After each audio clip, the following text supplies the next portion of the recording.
It is a world of darkness.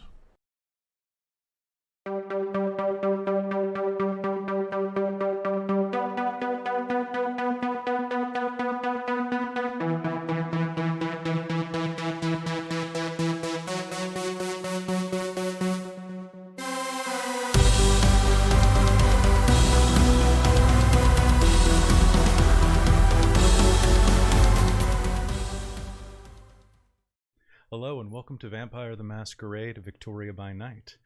This is episode 1. How's everybody feeling? Awesome. Ooh, that just blew something out. All right, so fantastic to see you here tonight. We've been wanting to run this game for a very, very long time, and because of the current state of the world, we of course had to postpone because we couldn't do this in person. But we are doing this remotely, and we're so happy to have you here on our first game. I'm Kelly, your storyteller for tonight, and just to give you a little bit of precursor, Victoria is a city in British Columbia, just above Seattle and just to the west of Vancouver. It exists on Vancouver Island, an island of about, in the world of darkness, we'll say about 1.5 million, 2 million. In the real world, a little bit under 1 million people. You'll be able to see it if you look at a map. It's that big bit of land that's just kind of floating out there. It is a pretty sleepy town that is mostly reserved, as we say, those of us who live here, for the newlywed and nearly dead, which is definitely the case with Mason Roy, our thin blood. Besides that, Victoria is one of the oldest cities on the West Coast, has the second oldest Chinatown on the West Coast, and has a whole bunch of history attached to it. It's a pretty sleepy little town that managed to become the capital of the province due to some negotiations to prevent the island from becoming its own province. Long story short, it's a small community with very tightly knit vampires who are constantly playing games of chess with each other now that the elders have gone away to the beckoning.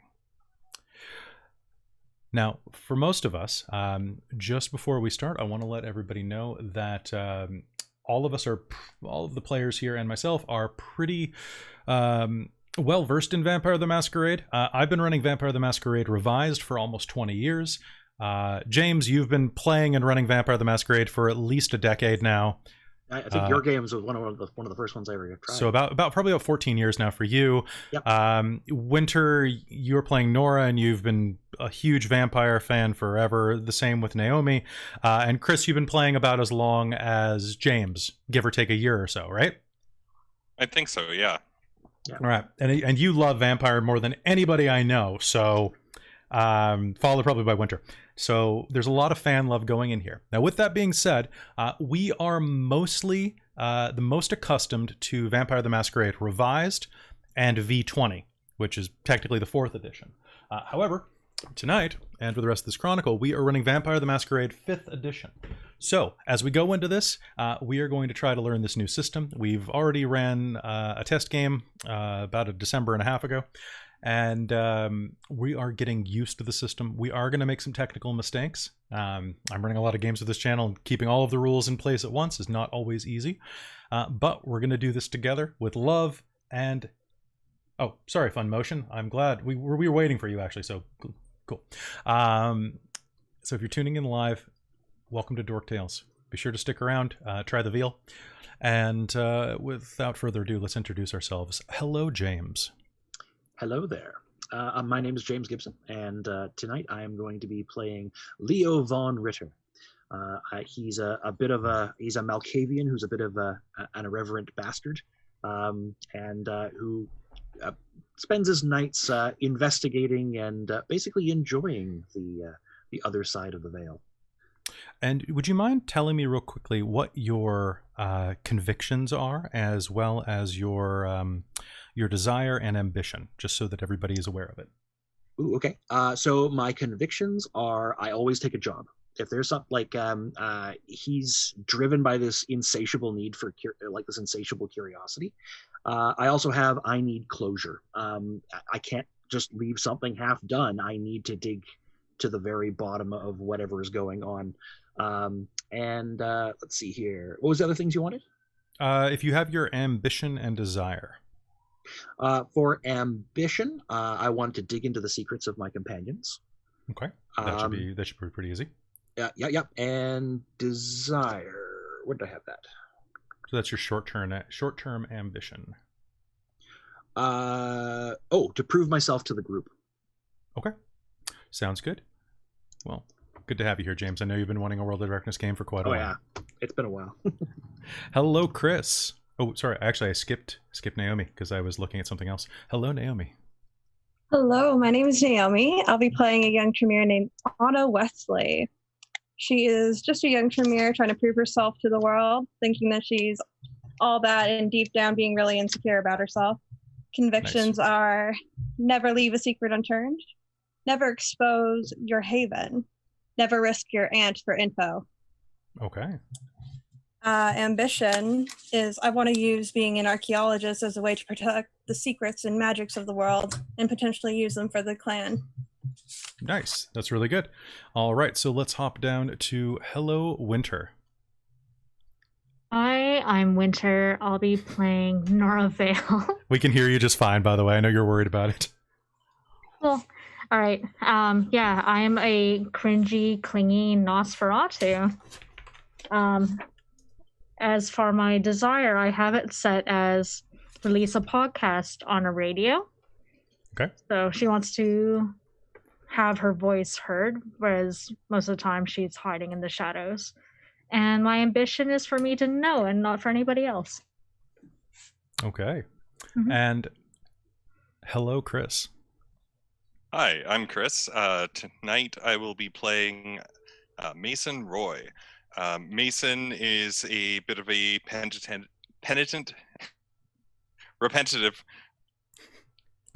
English. Thank you.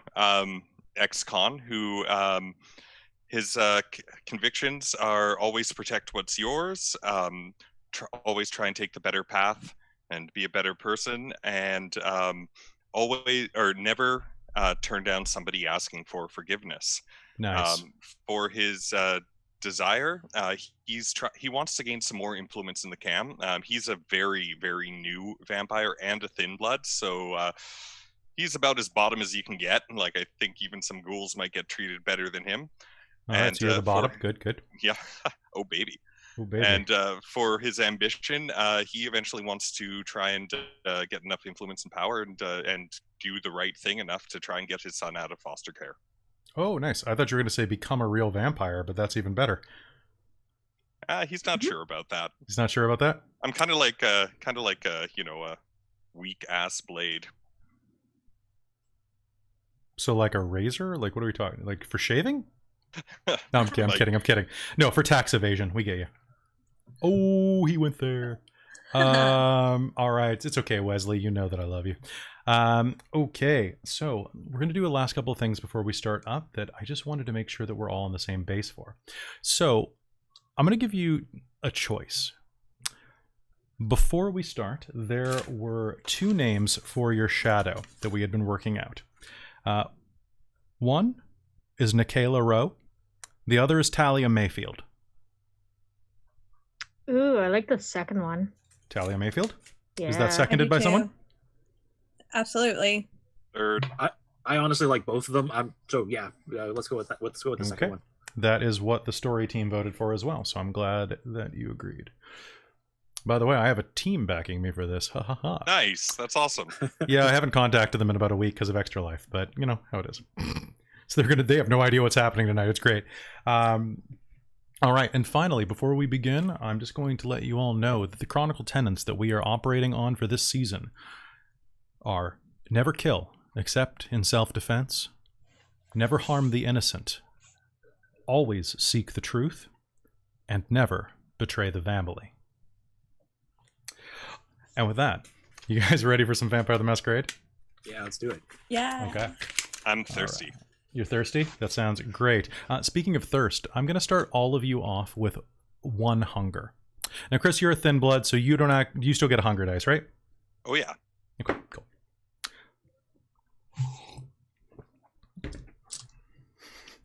All right, and with that, let's go.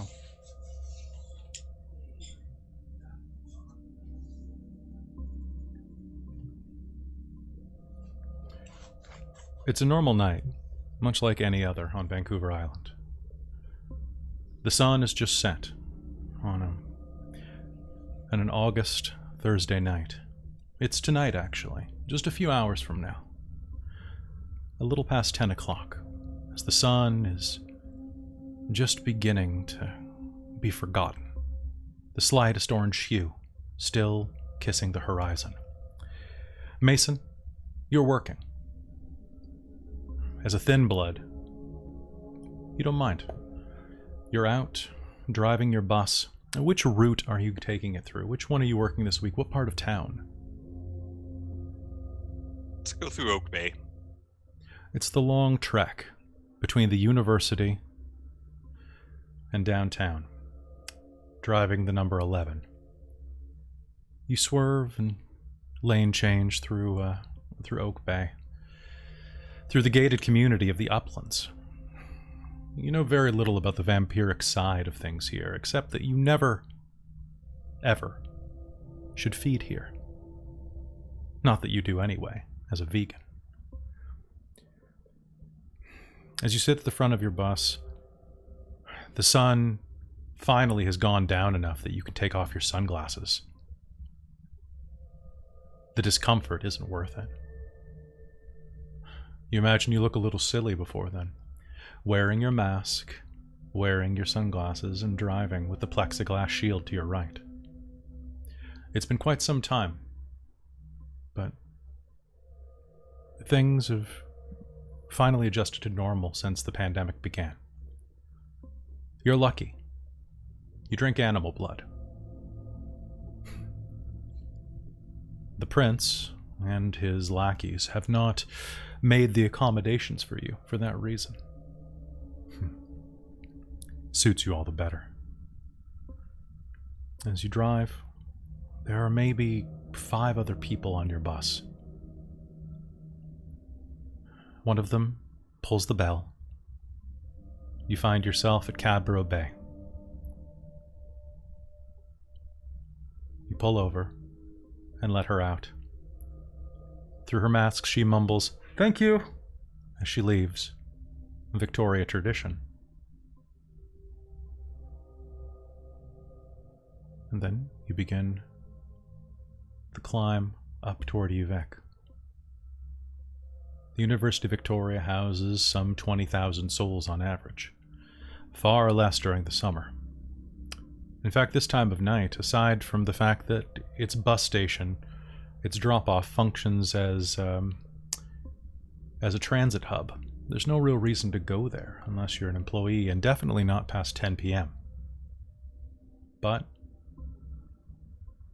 with the 4 others on the bus, maybe students, maybe one's living in teachers' housing. It's hard to tell with the masks on.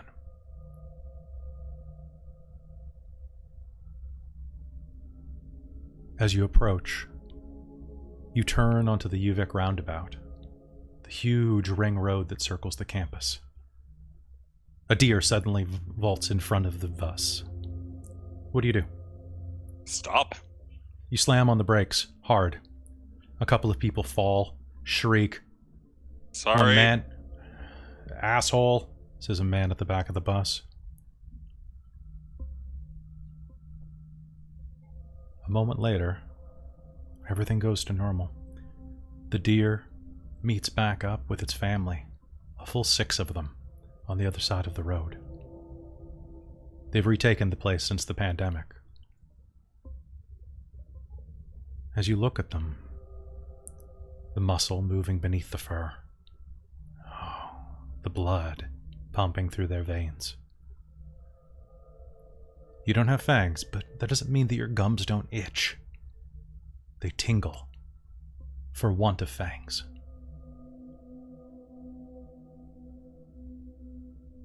Bus driver, can we get going? Yeah, all right, whatever. Let's go. You round the corner, making it around to where the Engineering Computer Science building is, the tallest building on campus. It's only an extra few feet around the bend. You're surprised that it blocked the lights and sirens. The road is blocked off. 3 squad What is cars this? are parked across the road, and a constable approaches your window, wearing a mask, her blonde hair cleanly visible beneath her hat. She waves you over. Hey, do you think you can back this thing up? We're not letting anybody through right now. You can let everybody off here. They can walk around. Sorry, guys. Last stop. Everyone off. Sorry. She reaches down, radios. Hey, can I get the front of Ring Road blocked off? We still have buses coming in here. What the fuck are you guys doing? As you glance around, the window's still open as she's saying this, and the breeze carries a scent over to you. It's death. And from where you are with your keen eyesight, you can see the cordon of tape around the base of the concrete structure. And you can see the lifeless ragdoll of a body laying among the broken glass at its base.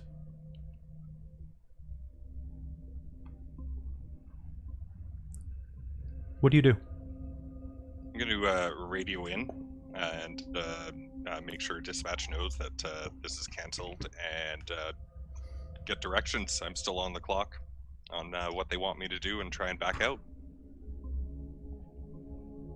All right. With that, they take you out. You complete your route. And at 11 o'clock, when you're turning in your bus at the depot, you realize that you have a text message. You keep your phone off during shift, I'm assuming, because nobody wants to see a bus driver using a phone while they're driving. It's from one of the kindred at the court. Talia Mayfield. You know that she'd been assigned to you to watch over your transition into vampire society.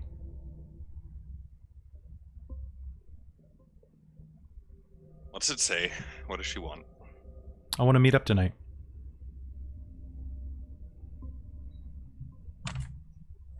All right. Am I aware that we're not supposed to use technology for this kind of thing? You are aware that you're not supposed to. Okay, I'll head to the last place that I saw her at. Mm-hmm. Without responding. Okay. So that's actually a good point. The message will specifically say, it will give you an address in Oak Bay and say midnight. Because the lack of the banishment of technology is something that I will have to become accustomed to after the way that most Requiem and Masquerade Chronicles in particular tend to treat their technology. Yeah, I'll head over there right after work. I'll probably end up being a bit early, but no, I'll go and I'll wait. All right. And with that, you head over into Oak Bay. The sprawling manors of one of the richest areas of town look down on you. It's like walking through a gauntlet of privilege. Every single one of them with their vaulted gates and wrought iron fences and 5-car garages look down at you. You'll never have us, you pissant. And soon enough, the manor in question is looming overhead. However, meanwhile, across town, inside of a strange laboratory,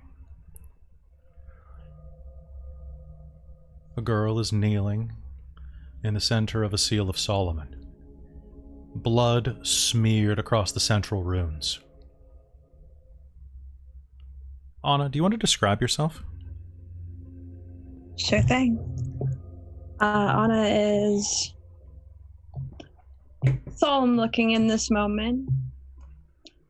Very focused on her surroundings and the blood that is all over the rooms. She's got a little bit on herself, but she wears all black, so you can't really tell.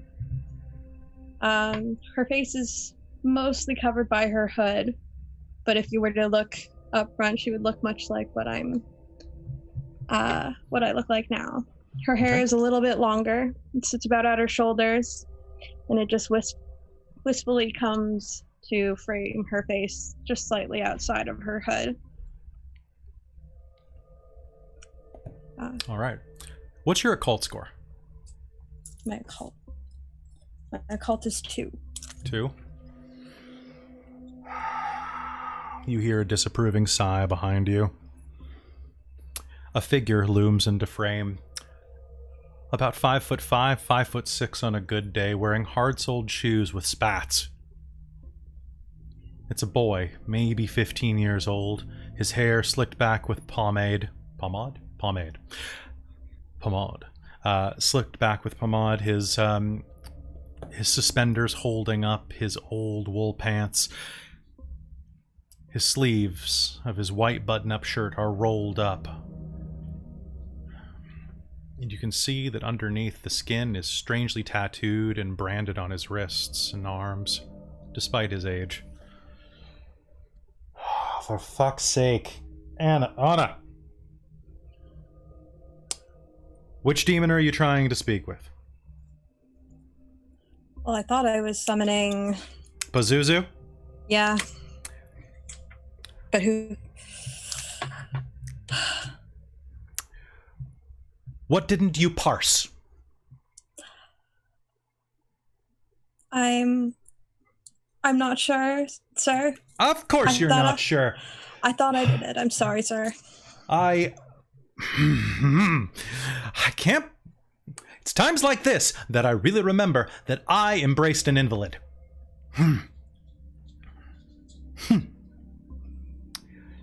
Yes, sire. Thank you. A little respect goes a long way. I'll finish up here. You're done for the night. Perfectly good waste of blood. Do you hear that? He calls over to the blood doll that's tied to a table nearby. It's a young man of about 20, strapping.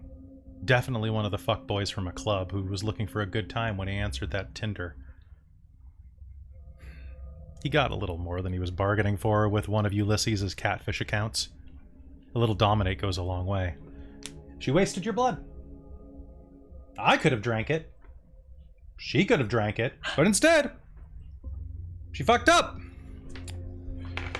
Do you want to do something good for a change? Yes, sire.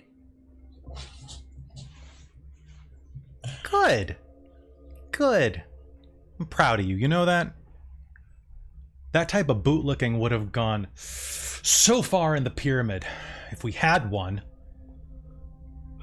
You don't even understand, Anna. The pyramid used to be the bee's knees.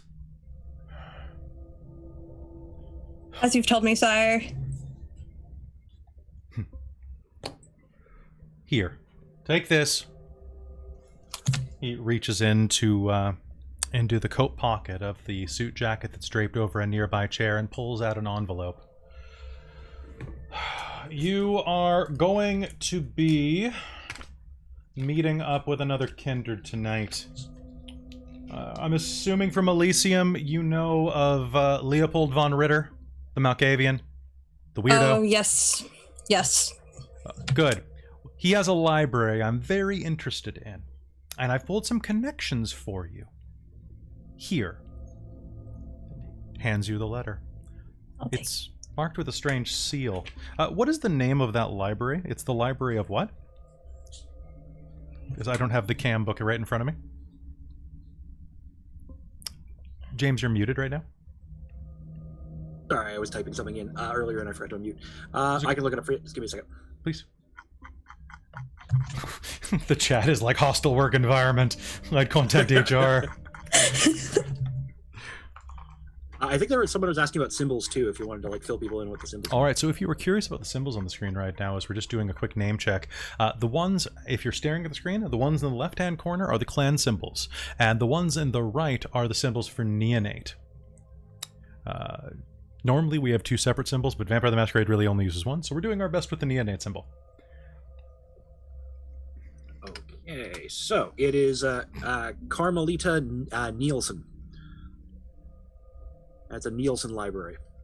I've put the exact spelling in the chat. Perfect. He hands you over the letter. Carmelita Nielsen. You know the name, right? Collector of antiquities, Yes, lore. Yes, of course you do, because you did the assigned reading. Always make sure I do my reading. Well, much better than your brother. You have no idea who he's talking about. He just refers to your brother constantly. Doesn't ever mention the name. What you're going to do is you're going to go to this address. He writes it down. It's in Oak Bay. Do you have a car? Do you drive? Yes, sire. Good. They're letting women drive. I always forget that.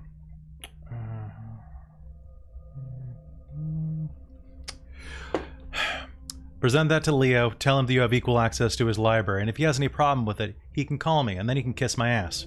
Paraphrase. Will do. Good. Is there anything else you require of me? Absolutely. He smiles, reaches forward, and pinches your cheeks together with one hand. I need you to remember something, Anna. I'm mean to you because I care. Of course, sire. This isn't me being mean to you. I could be much meaner. This is me training you for the world of leeches out there. You feel me? Yes, sire. Good. Remember, I'm better than you, but you are better than all of them. Yes, sire. Thank you, sire.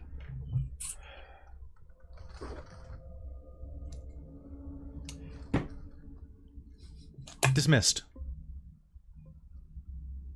Yes, sire. And as you head out of the basement of your sire's chantry, you can almost hear the smile creep across his strangely old yet youthful features. As he turns and looks at the body, well, waste not, want not, and proceeds to have his dinner. What do you do? I'll briefly look back over my shoulders for a moment and then look away as he's feeding because that makes me incredibly uncomfortable. Mm-hmm. And he pinched my cheeks, which makes me even more uncomfortable because he only does that because he certain cares. times because he cares in very strange ways.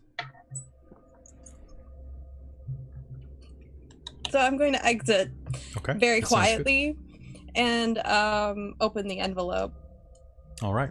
So the envelope is a letter from Carmelita Nielsen that gives you access to the library that was established in Victoria, British Columbia. It gives you all of the rights as per the lore sheet that you purchased, and gives a contact information of a foundation should the librarian have any questions. You know for a fact that these are all routed through tons of different proxies. It's as safe as it can be. I'll proceed then to make my way to the meeting place where I'm to hand this envelope to Leo. Okay, that sounds fantastic. You make your way across town, and as you do, it's a calm night. There are very few cars out, maybe a quarter of what there would have been a year ago. As you drive into Oak Bay, the feel, the dank, oppressive wealth of this area beats down on you. But not so much as it does one of the few fortunate unfortunates that was raised inside of this. Leo, it's a Thursday night. You've recently awakened. All right. What do you do with the beginning of your night? Oh, he'd probably come out of his room, stretching almost like as if he actually still had muscles that still, required such.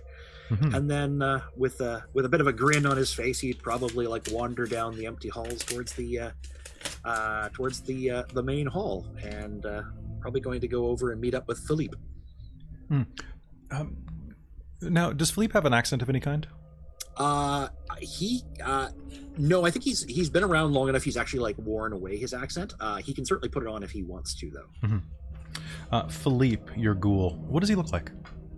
Okay, so he's gonna be probably in his kind of 50s, 60s right now. He is kind of a tall, slender man, short cropped, whitish hair, kind of a bit of a thin beard, probably goatee style actually. Okay. So kind of a little bit handlebarry, or not handlebarry, a little bit barbershop. A little bit, yeah. He takes care of himself. He lives on the property.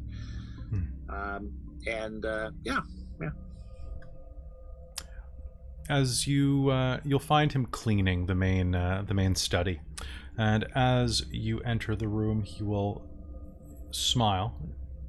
Good evening, Master Leo. Philippe. You're taking care of the place. Glorious.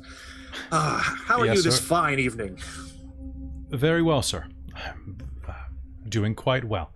I must thank you again and again every time. The seasons seem to change, and no longer having to deal with the old room in my joints has been wonderful. I'm glad I could have done what I'm glad I could have helped you out as I could. I will happily clap him on the shoulder. Yes, sir. Now, have you set out my evening reading? Yes, I have, sir. Also, I have your donation from the city. Wonderful. Your rations have arrived. Perfect. Shall I warm them up for you, or shall you take them cold? Ooh. Now, what he's talking about, James, is that due to the nature of the COVID-19 pandemic, feeding has not only become more difficult, it's become more dangerous because fangs can transmit diseases. So, Prince Ethan Cook decided to make an extraordinary measure. Seeing the success of the CERB program, he created his own version of the vampiric CERB program that gives you blood rations delivered to your house discreetly so that you stay at home. Fair enough. The only problem with this is now the prince knows exactly where you live, which in your case isn't that bad, but for some isn't that good.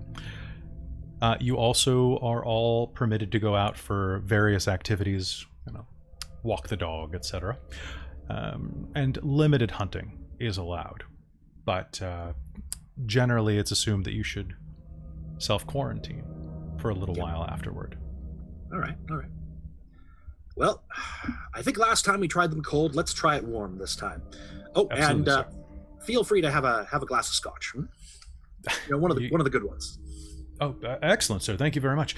Also, before I head off to make your meal, you received a phone call earlier on behalf of one Miss Talia Mayfield. Yes. She wishes to have a meeting tonight around midnight, if you are available. I think I can make that happen. Yes, of course. Do you have the message? And I'll kind of yes. Where's the paper? He'll hand you the message over, which is basically, it's just his notes that say Talia Mayfield, midnight. She seemed to know the address of the manor as well as the library, so... yes, of course. She would, yes. She said she was acting on behalf of one Prince Cook? Yes. That is the gentleman in charge of the operations of your new disposition? That's accurate enough, yes. Excellent. Shall I prepare additional rations for Miss Mayfield? it's best to always assume that we are going to be having guests. Make sure that some can easily be set aside and warmed up as necessary. Excellent. So, and if needed, of course, I am feeling quite fresh and would be willing to offer at least a tumbler's worth. So noted. So noted. Yes. Good work, that, Philippe. Good work. So long as it pleases you, sir. All right. I think I'm going to do some reading, sit down, and maybe have a look through the telescope. It's been a while since I've had a peek. He stays there for just a beat too long. And as you look up at him, Philippe's been with you for years, right? He was one of the men who raised you. Yep. Back when his hair still had some color to it. Back when his step had that's quite a bit of spring now. But for a while there, it was sagging and drooping. His visits to the doctor's offices and his medicine cabinet was quite full. Now, he's fit as a fiddle. And he watches you for just a moment longer. With a little bit of an uncomfortable smile. Adoration, like the way that a dog looks at its master. Was there something else, Philippe? Not at all, sir. I just lost in my thoughts thinking about the order of operations. Thank you. Of course. And I think at this point, I'd like to use premonition if I could. Absolutely. Yeah, let's do the first roll of the Chronicle. Cool. So premonition. So this is going to be resolve plus Auspex. Resolve plus Auspex. And you have to do a rouse roll for this. Do not believe I do. Okay. I think you do with premonition if you are choosing to activate it, but if Kelly chooses to activate it, I believe it's no rouse roll. Yeah, actually, it's one of my second level ones, so it's probably cost free, but see below. Yeah. All right. So you add your Auspex rating to all perception rolls exposed to extreme sensations. This kind of it's heightened senses. Premonition level 2. So free or rouse check. All right. So let's go ahead and do that. So roll your rouse check real quick. That's going to be a D10, and you're looking for a 6 through 10. I've got a 4, so I think my hunger goes up. Your hunger goes up to 2. Yeah. Yep. Congratulations, you as a hungry boy. Yep. All right. Fortunately, I know that there's food coming. All right. Okay. So I've got 3 successes and a bestial failure if missed. 3 successes. That is fine. You only need. You're just doing a general one, right? Exactly. Yeah. It's just that was a little bit off. I'm just wondering if there's something else going on there. So what are you using it on? So basically, you have to choose a subject if you're doing it willfully. Okay. I'm suspicious of him at the moment, so I'll just target him himself. You will suddenly get a mental flash. You'll hear the sound of a child's laughter. You'll hear the sound of his memory, or at least what you think is his memory of teaching you how to tie a tie. Over and under and pull the short side. There we are. Handsome master. You can hear the sound of him listening to your parents bicker. You can hear the sound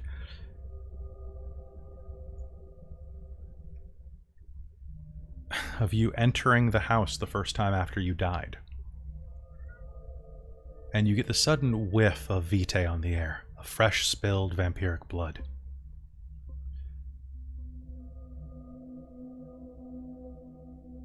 You think that, overall, probably just adoration. He's well within your clutches at this point. He loves you dearly. He would die for you. Very well. And Leo will just kind of nod and then continue upon his way. Okay. What kind of reading are you doing tonight? Well, that's the thing. Is Philippe often sets out choice selections from the library and my own collection for me to peruse. There's more books there than I could have read in my lifetime. So I explore something new every night. The topic varies. He basically kind of puts together like a little treatise or selection. Okay, Could be so poetry, there could will be be history. there will be a few things set out for you that you can peruse tonight. One is the poetry of Pliny the Younger, Okay. which is just always nice. Another is let's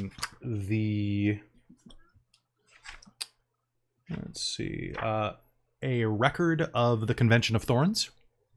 Okay. An oral record, that is. An oral record recorded, probably second or third hand, but still good. And then, strangely enough, he also has set out a copy of the Times Colonist newspaper for you. I think I'll start with the thorns and then look at the follow up with the newspaper. Sounds good. And, So you will have a wonderful time reading about the formation of the Sabbat, or Sabbat if you're feeling it. And basically the treaties that empowered the Anarch Revolt into something a bit more violent. So fortunate you don't have to deal with the Sabbat anymore. yes, quite. The chat's freaking out about Pliny. Or Pliny if you listen to Sawbones. Don't worry, Pliny. I'll get to Pliny soon enough. Pliny's I'm a great. pretty voracious eater. That's our eater. Reader. There we go. Gain a point of inspiration. Yay! Yay! Use it in D&D. All right. So with that, you're going to peruse that, and you have a pretty decent sense of at least like this one person's account, which honestly harps on a lot about the stench of the Nosferatu at the convention more than it should. Why does little physicalities like that? Why does that matter? And then you'll do a quick glance through the newspaper. It talks about a number of things, boat shows being canceled, primarily, of course, it has to do with local events, particularly the rise of the infection rate on the island, which, of course, was very low for quite a while. We were case-free for months and months, and now the numbers have spiked again. But as you're flipping through, I'm going to give you a little more on your premonition, just so you know. As you glance down, you'll see a thumbprint. Just the barest bit of a bloody thumbprint on the bottom of the first page. It's out of the corner of your eye, and when you look at it, it's no longer there. I'm going to kind of look closely at it, study that area. Was it right where I would like flip the page? Yeah, it would be. Oh, I'm going to flip the page and look on the other side. All right. As you flip the page, you will see that it's a small article on page 2 that talks about a woman who went missing following assault at Victoria General Hospital. It's just a quick blurb. You think that this would be getting more press, but it seems like a woman who was in there for complications with COVID went missing the same night as an assault on 2 orderlies. Someone's been up to something. The name of the person is Katherine Cole. Katherine Cole. A little bit of a wry quirk. It will kind of come onto his features. Mm-hmm. There's of course a little hotline that says if you see, and a little photo of her. She's an attractive woman of Caucasian complexion with brown hair in her mid to late 20s. It's kind of hard to tell. Wearing a lot of makeup in the photo. Okay. It does say if you see her, she's considered missing and the RCMP would like to speak with her. Okay. And they give you a hotline. I will take down the number. If there's a writer for the thing, I'm going to take, for the article, I'll write that down too. Yeah, it's written by Carl Johnson, staff writer at the Times Colonist. Okay. I think I just got my evening planned. Ding dong. But first... All right, as you head up to the front door, we're going to actually transition again. Because, Nora, it's very cold. The fog hangs around the tombstones like Like garlands around a Christmas tree. They hugged your calves and tried to work their way up the hem of your pants. You're in Ross Bay Cemetery, one of the oldest cemeteries in the city. Definitely one of the most well-known and expansive. There, looking out over Dallas Road and the ocean to the south. It's walled in by about a 3-foot high stone barrier that circles the property. Tonight, you're out there with your podcasting equipment, looking for anything. Now, what you were looking for, what's your occult score?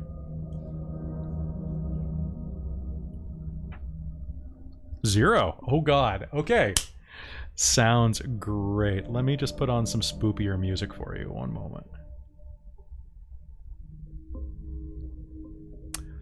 So, in your research, you learned that there is apparently a ghost that dwells here.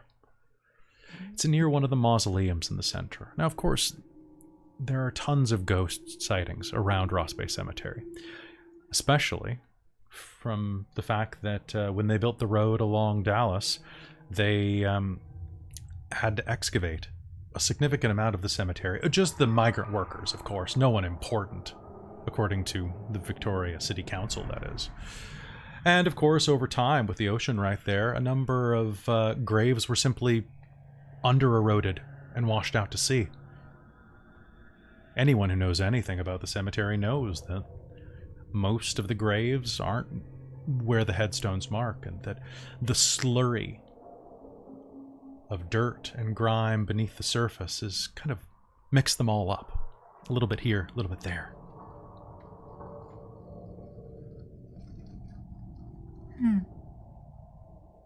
Now, Eleanor Turner is that big mausoleum.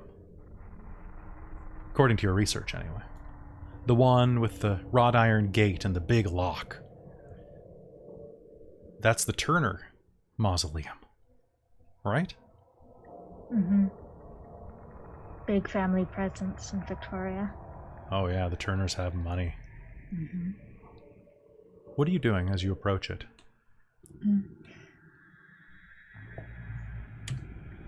I have my recording equipment turned on as I'm talking about my footsteps through the cemetery. Okay. And if it gets too windy, I'll block the microphone of the recorder so that it doesn't pick up too much of the wind. You definitely have a windscreen on it, which looks very much like a fuzzy cat's tail. Mm-hmm. It's absorbing most of the wind noise. And I'll walk up to the gate with the big lock. It's imposing. The gate covers all but the bottom 6 inches and the top, say, 10 inches of the gate, or pardon me, of the open mausoleum. The gate itself is rusted wrought iron. And the hinges are almost impossibly rusted. Even if you could unlock the lock, it would make the most horrible grinding noise as the sea air rusted hinges strip themselves of their burden. The lock itself is about the size of your fist. Huh.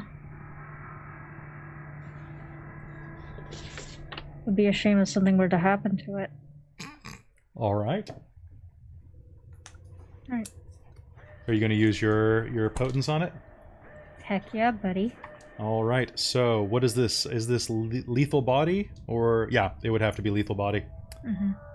All right. So, this is free. So, you are able to ignore 1 level of armor. So, do you have level 2 or just level 1? Opponents, I have level 2. Oh, okay. Damn. And they only give you 1 option at that level. Mm-hmm. Okay, so make me a rouse check just to snap this thing off its hinges. 9. 9, so you are not hungrier at all. You just wrap your hands around it and pull? Yeah. The lock snaps open in your hands. I keep it. Cool. Little souvenir. Yeah. The door opens, the gate opens about a centimeter. I'm trying to be very careful of the rust creaking. Okay. What's your stealth score? Sorry, stealth? Yeah. 3. 3? Okay. You can get it open without making too much of a noise. Of course, you want to make a little bit of a noise for the podcast, right? Just a little bit. It'll make it sound cool. Then I won't have to go look for some stock noise on the internet. YouTube to mp3.com. Yep. Yeah. We never do that on this channel. The gate opens in front of you, making just enough noise that you can see it pick up on your decibel reader. Mm-hmm. And you can see that there's a small stairwell leading down into the mausoleum itself. Okay. Sorry? No, go ahead. I would take out a flashlight and shine it down. All right. The ground is dusty. There are handfuls of leaves already accumulated in here. The caretakers must not come in as often as they should, because there are still the husks of dead leaves from the previous winter. Maybe they're still collecting the money from the government. They probably are. No. Let's find out how good of a podcast recording you're doing. So, Okay. I want you to give me a... what's a good podcasting role in your opinion? Probably expression. Mm-hmm. But what attribute are you trying to use for this?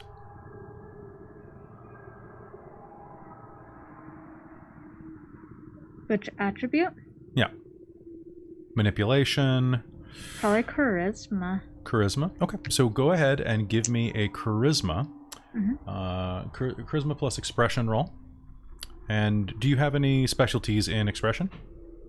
I'm just checking to see where expression is on my sheet. It might be performance. Sorry, it's me mixing my systems up. Oh yeah, no, I have performance. Okay, so let's do charisma plus performance. It's because I just ran like 2 Chronicles of Darkness games over the weekend. I'm still in Chronicles mode. So I rolled 3 dice. 1 was a 10, and then 2 were just not successes. Okay, so a success. Mm-hmm. It's pretty basic. Your difficulty was... You'll probably redubs over some of this later, but it's all right. It's salvageable. Mm-hmm. So, as you are doing this recording, you're rattling off some details about the place. So the Turners.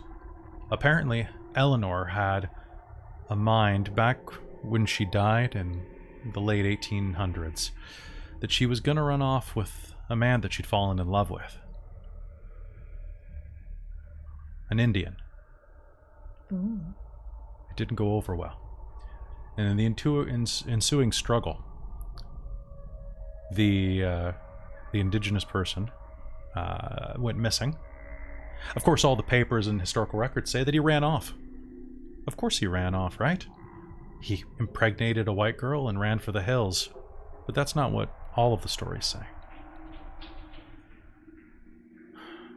The official record is that she left bereft by an illicit encounter, took her own life. Oh, tragic. Usually people don't take their own life by falling down 4 flights of stairs. Usually there are quicker ways to do it than jumping down a banister. Yeah. Interesting. It's not what I believe. What do you believe? Ooh. What's the story you're telling? I believe it was the father. And he couldn't let his daughter be impregnated by a native. Mm-hmm. 2, she was unwed. and 3, with no proof of the gentleman being around anymore. He didn't want it to tarnish his name, so he did it.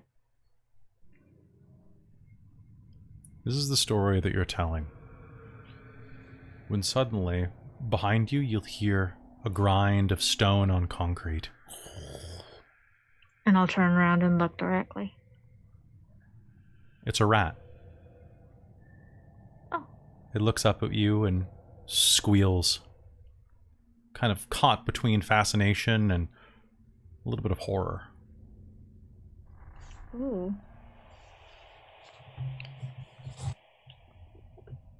I'm gonna catch it. Okay. Make me a dexterity and brawl roll. Dex and brawl? Okay. So Dex and brawl. And just so it's stated, I was using historical terms for the historical propaganda. Oh, like, so. just in case it needed to be said. 3 successes. 3, all right. Acting quicker than the rat expected, you are going to grab it by its chubby little brown waist and pick it up. It is going to twitch around and try to escape, but you're just too strong. Mm-hmm. Do you have animalism? I do. Did you take Feral Whispers, or it's a new version? I believe the first one I was looking at was Bond Formulus. Oh, that's correct. Yep, because they don't have Feral Whispers anymore. Oh, it's level 2 now. Interesting. Yeah. And that's on page 247 if you need to look it up. Yep, I've got that right now. Okay, so what do you want to do? Are you going to try to blood bond the animal? Do you want a rat familiar? Okay. Yeah. So, we'll just say that for the sake of this, so you have to feed them for 3 nights in a row to make them your ghoul. Mm-hmm. So, but for now, you can catch the rat, put it in your backpack. Yep, it's going in my bag with where I put the lock. Okay. I zip it.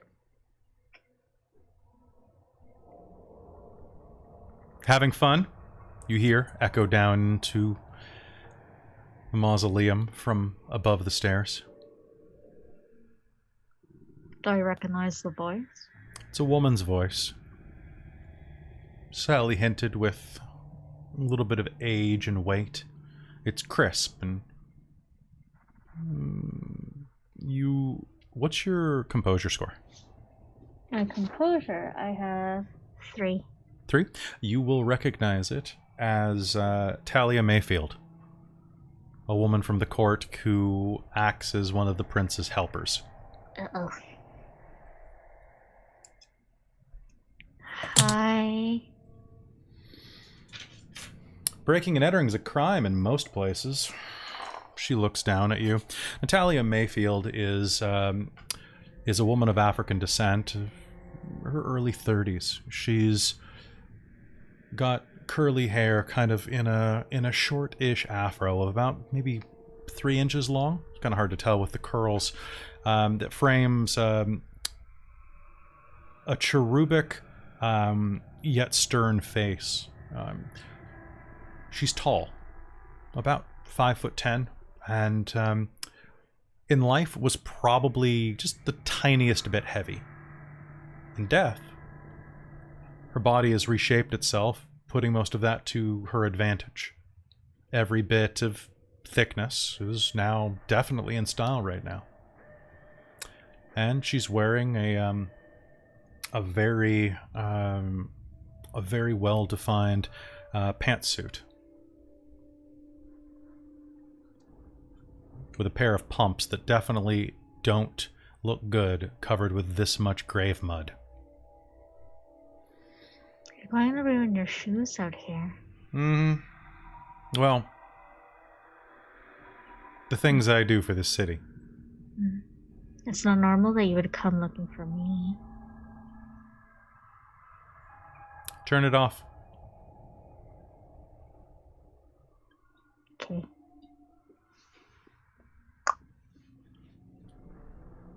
It's off. No backups? Mm-mm.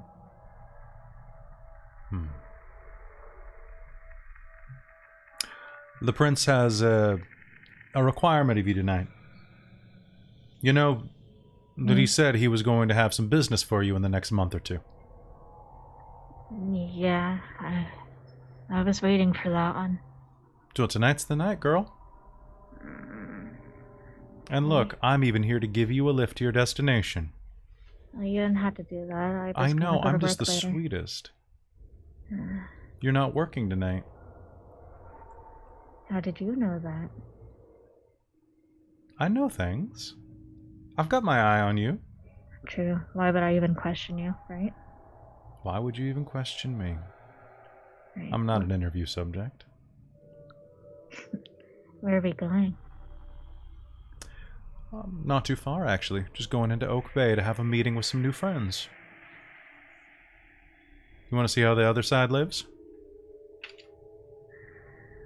What do you mean by new friends? Some people you've met at court, for sure, but we're putting together a new little group. Little committee for you and your friends to do some good deeds around the city, since you all don't have permission. You don't have positions on the court. Everybody contributes. I suppose. I haven't worked with anyone in a while. It's Usually true. doesn't go very well. Plus, and Winter, can I ask you a quick question? Because did you decide that your sire was the sad boy or the mad boy? I thought Mad Boy would be Okay, funny. cool. Your sire is Nash. That is unfortunate for you, and that's canon now. And as she's talking about like meeting people, she's starting to like pick and stuff. All right.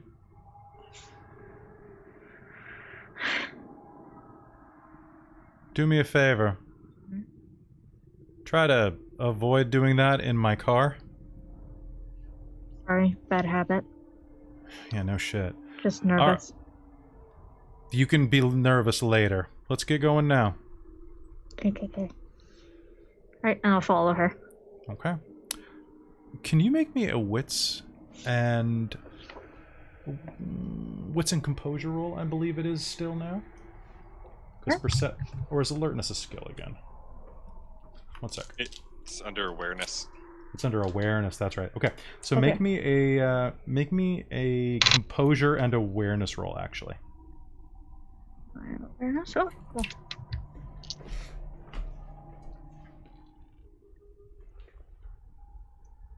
Two successes. 2 successes. Mm-hmm.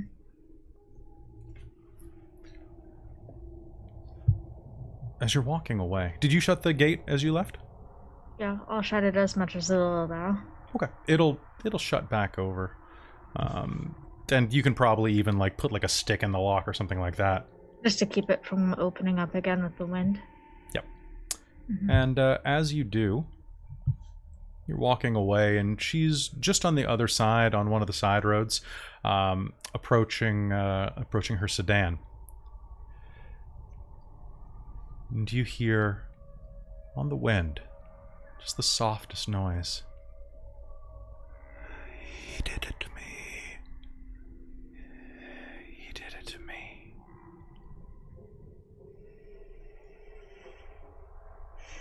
Maybe it was just the wind. I put my hand into the backpack and like feel around for the rat. The rat is right there. Cool. I just want to pet it. Okay. The rat will allow itself to be pet out of terror. Good.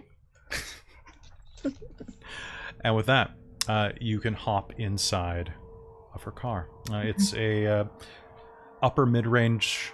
You know what? Let's give her a Tesla. Why not? Because it's Victoria. Everybody drives a damn Tesla here. So she has a black Tesla.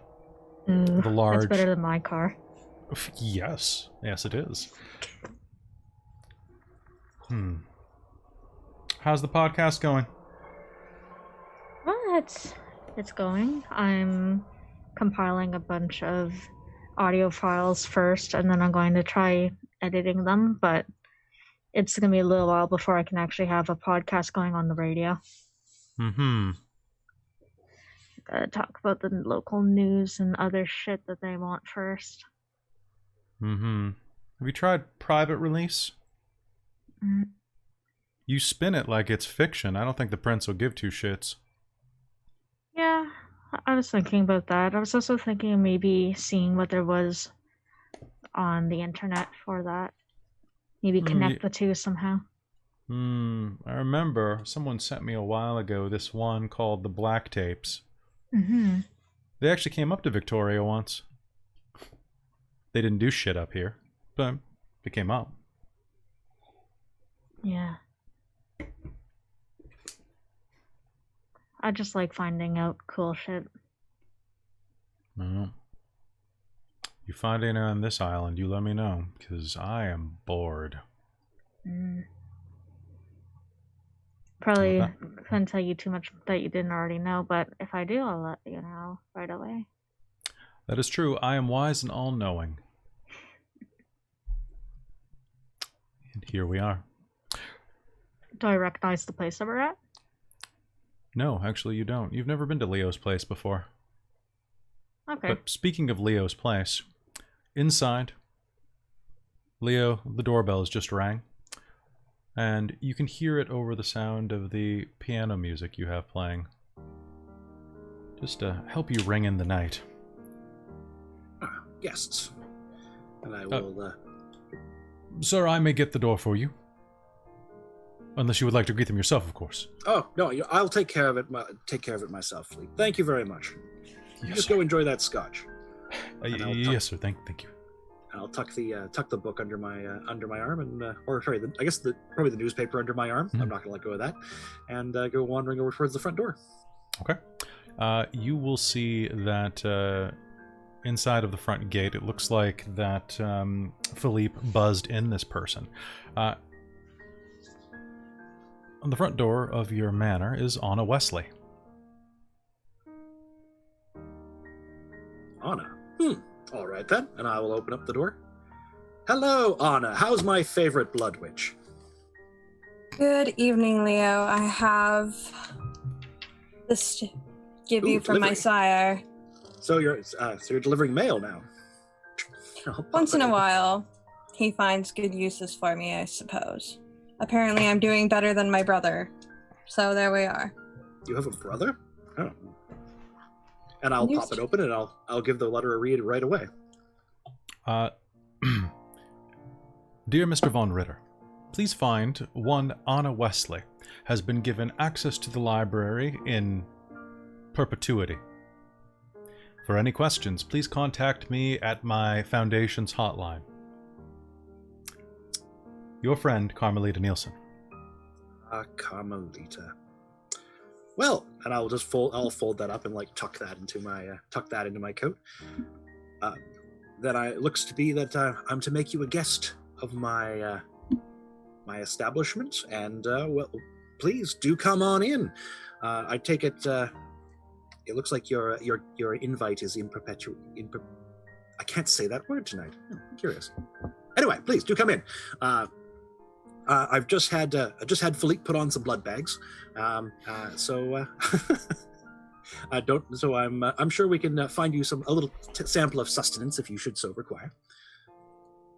Well, that's very kind of you. Thank you for your warm invite. It's always nice to see you.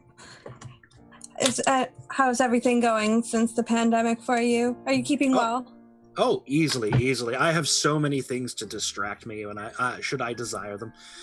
If all else fails, I just sit down at my this wonderful telescope that I have and just look off into the dark, and it's the things I find out there. That sounds as magnificent as I'm sure it is. Well, have you ever actually looked? No, I can't say that I have actually. It's Really? not something no. I always found it rather interesting how people, especially as researchers into the vampiric state and such, we tend to focus so much on the blood. I mean, as your folk do, but there's so much else out there. I mean, the whole night side of things doesn't even get looked at barely. There's a whole universe out there that can tell us all sorts of interesting things. Anyway, is there anything in particular you wanted to look up? I could have Philippe go and rummage around if you need to. I'm not sure if there's anything particular I wanted to start with. I would just like to see the library, really, to begin with, if that's okay. Yeah, of course. Right this way. And I will take her into my my main hall where I've got all the books like all laid out. It's quite expansive, right?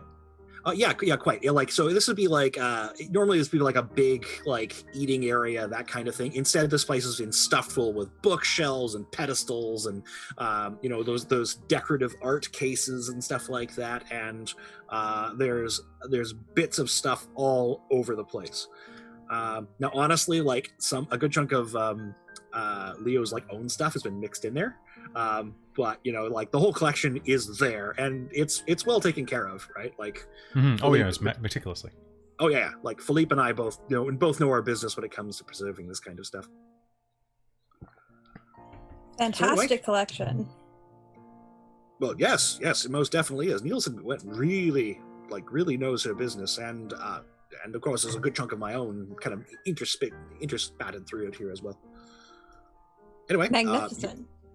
If feel free to have a look around. I can make arrangement for a room if you should need, like a little study area, or sleeping would be it.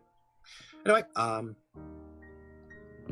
yes, I should go check up on Philippe and see how that blood is doing. Philippe, right here, sir. And he will hand each of you a recently warmed flute of bagged blood. Philippe, you are just the best. Thank you, Philippe. Thank you, good sir. Very welcome, Miss Wesley. It is palatable, but also really kind of old. It's like eating stale crackers.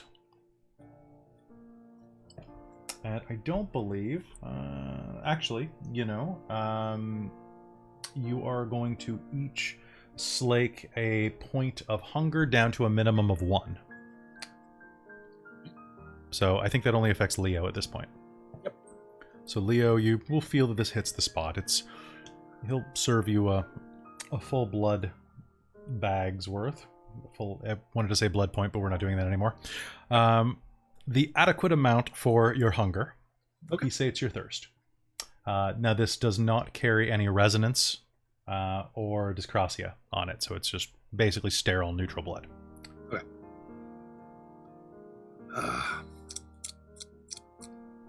Really doesn't hit the spot, does it? Oh well, it's the best we leeches can do in the time that we have. I can concur. Well, it may not be my most favorite thing. I would rather be able to eat than not eat at all. So thank you for the meal. Oh, you are most welcome. Now, about that blood magic you tend to like so much. How exactly does that work? Curses! It's as if the world conspires to keep me from this knowledge. All right, so as you head up to the front door, a moment or two ago, as one moment, as we'll go with, nope, not that one. Okay, as they're pulling up, Talia is continuing just her mild attempt to converse with Nora in the car. And as the headlights illuminate the front of the mansion and the gate, you can see that there's a man approaching as well. Have you met Mason before? The Thin Blood? You might have been there when he was branded in front of the entire court. Oh, I remember that. You remember it like it was yesterday, actually. Oh. How they brought him in sometime in mid-November. Oh, dragged him in front of the court, and actually, very kindly, Prince Ethan spared his life. I can't forget about that. Of course, there was an immediate branding that marked him forever as a Thin Blood. The smell was terrible. The smell was terrible. He didn't frenzy, though. Most respectable. And there's our number 2. As you're walking up to the mansion, you approach the gate and are just about to press on the video call, Mason. when a Tesla pulls up next to you and flashes its lights at you. The windshield low, or pardon me, the the driver's side window lowers, and you'll recognize Talia's Mayfield. What? What'd you say? Am I in trouble, Talia? Why am I here with the thin blood? Because you're getting high. Oh, because you need someone to boss around. As soon as I see them come by, I'll like throw the cigarette that I was smoking while walking up here on the ground and just put it out under my shoes and just look at them and just kind of. Those things will kill you, you know. Don't we not have to work? That's not a problem anymore, is it? Get in the car. Okay. And wipe your shoes. Okay. I just got this car detailed. Yes, ma'am. Go. Yes. All right, Mayfield, you got it. All right, and get in the car, and I'll stop as soon as I see Vale, and just be like, "Whoa, right, okay," and just not look at her. All right, and with that, the front gate of the house will actually open on its automated track, like it did a few moments before for Anna. You'll drive forward, and Anna, did you park inside of the gate, or did you walk in? I parked inside. Okay. And what kind of car do you have? It's a Honda Civic. Honda Civic? What color? Blue. Civic blue. By the way, just so everybody is aware, in this version of the game, you can have any equipment that you could reasonably afford and would reasonably have. Oh, also, just so it's stated, because I don't think we ever did discuss this before, we're using the alternate rule where when you do not get enough successes to meet the difficulty, I will often offer you a bargain. Ooh. Because I love that mechanic from Powered by the Apocalypse, and I really think it does well in Vampire, where a partial success is, oh yeah, you got him, but you're going to fall over the waterfall with him, Sherlock, type of thing, right? It's really good for storytelling. Right, because then, like, you still manage to succeed your goal. It's the yes and or yes but, rather than, no, you just don't, you fail, you suck. Yeah, which is, I really appreciate that. Yep, it's always great, because you still win, you just might die. Anyway, you pull up to the house, and Leo, do you go out and meet your new guests? Yeah, totally. If I've gotten warning that they're coming in, certainly. All right, and Leo, I think you're the only person I didn't ask. Oh, pardon me. It was Mason who I didn't ask to describe himself. Sorry, what? I don't think I asked you to describe yourself for the audience. Oh, he's pretty much wearing some coveralls right now that he wears from work, a little bit open, much like I'm wearing right now. He's got some slicked back hair, bit of a beard going on, and so basically what you look like? Yeah, like pretty much like me, but without glasses. All right. Oh, okay. Ooh, with the guy liner? Nah, I was just trying to make myself look a little dark. Yeah, but you look good. He wouldn't do that. Thanks. All right, so you pull up, and 3 figures get out of the car. You'll recognize them immediately as Nora Vale, Talia Mayfield, and that thin blood, Mason Roy. And do we see him immediately too, or is he like just walking out? So the front door of the house will open. It's up a stairwell, and it's a pair of double doors. One of them will open, and a shaft of light will suddenly break the darkness of the front steps. You'll see him silhouetted in front of you. Ah, why, hello, Talia. Welcome, welcome, welcome. And you've brought guests. There's Mason, I see, and Nora. You look as horrible as ever. Leo! Hi! Hello, Nora. Good to see you again. Please, please. And I'll step aside and kind of gesture for allowing them to come in. Do you have a conference room or something? Somewhere we could go have like a table meeting? Well, we can drag a table into just about any room you like. I mean, half of them are empty. Shouldn't be hard. Philippe, can you move a table? It's a big-ass house and half of it is empty. That's smart. Well, I don't particularly need most of it. I mean, I've got some guest places and for traveling scholars and the like.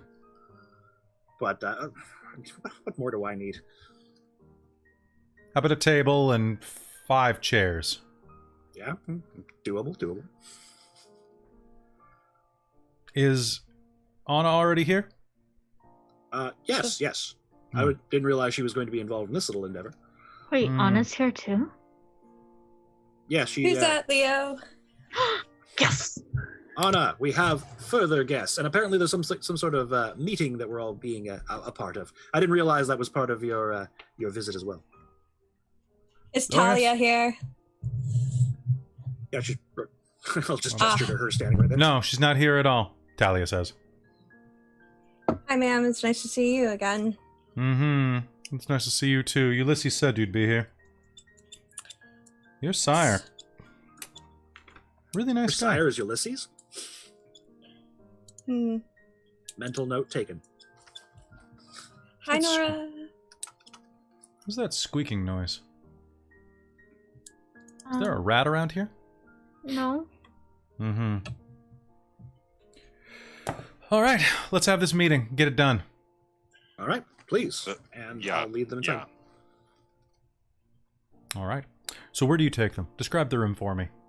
I think there's probably like kind of like the kitchen area, which is not an area I tend to use, but it's probably where like Philippe takes his meals and such like that.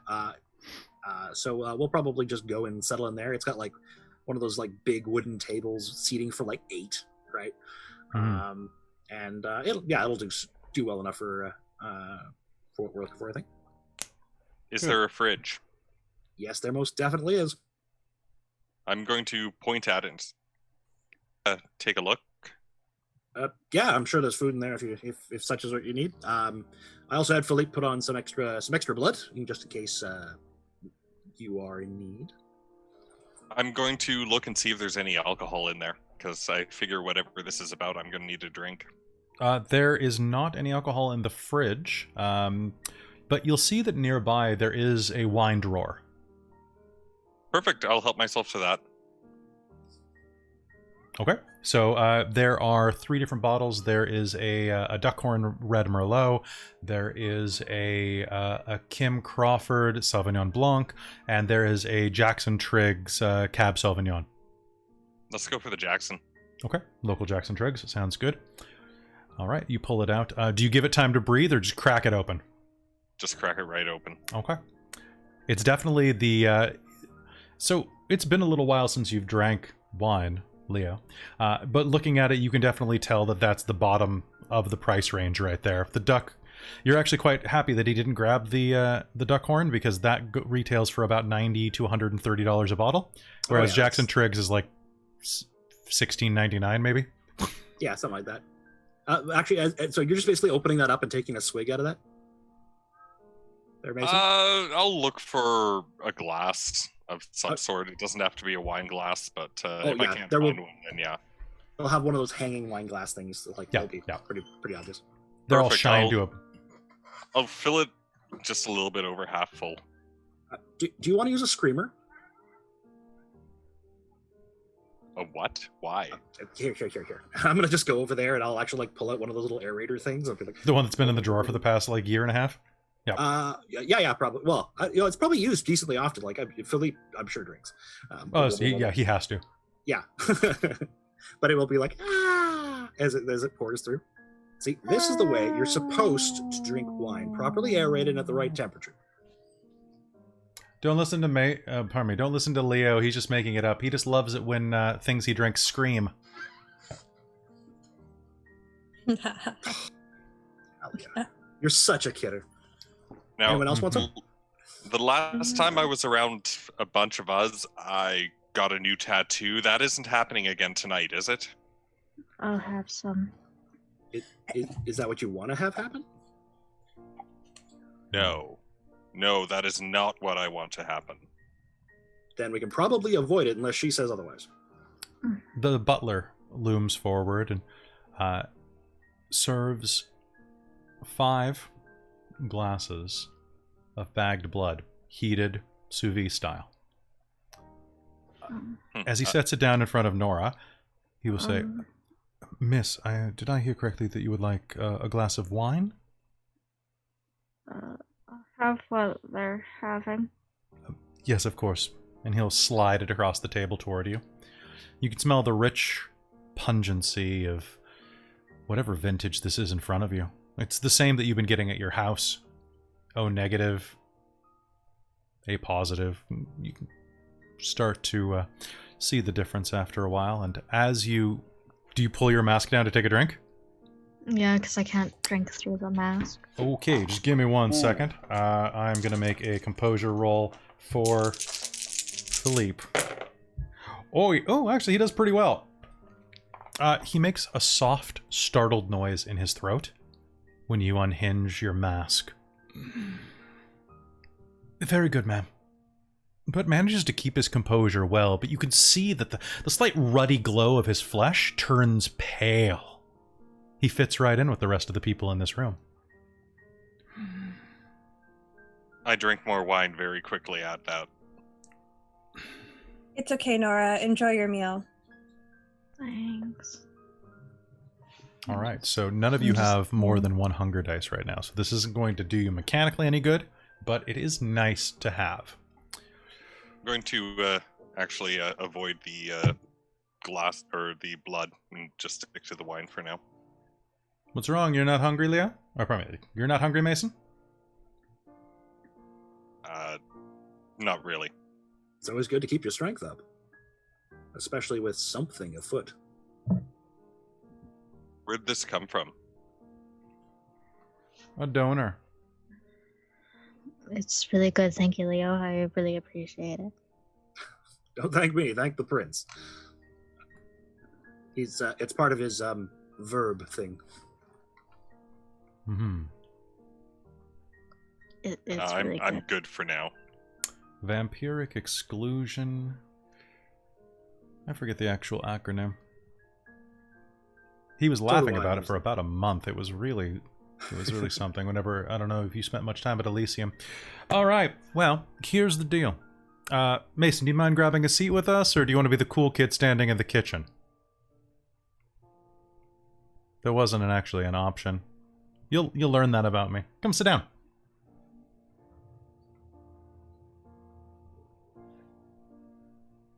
Do you go sit down? Or do you stay in the kitchen? Oh, I'll sit down. Okay. One of us now, Leah. Sorry, you're one of us now, Mason. I'll say, clapping him on the shoulder. No, I'm sure Leo would talk to himself or refer to himself in third person. That's funny. I try to avoid it. Makes people a little antsy. She knits her fingers together, creating a bit of a pyramid. It's time to get some work done. You four have benefited from the city for quite some time.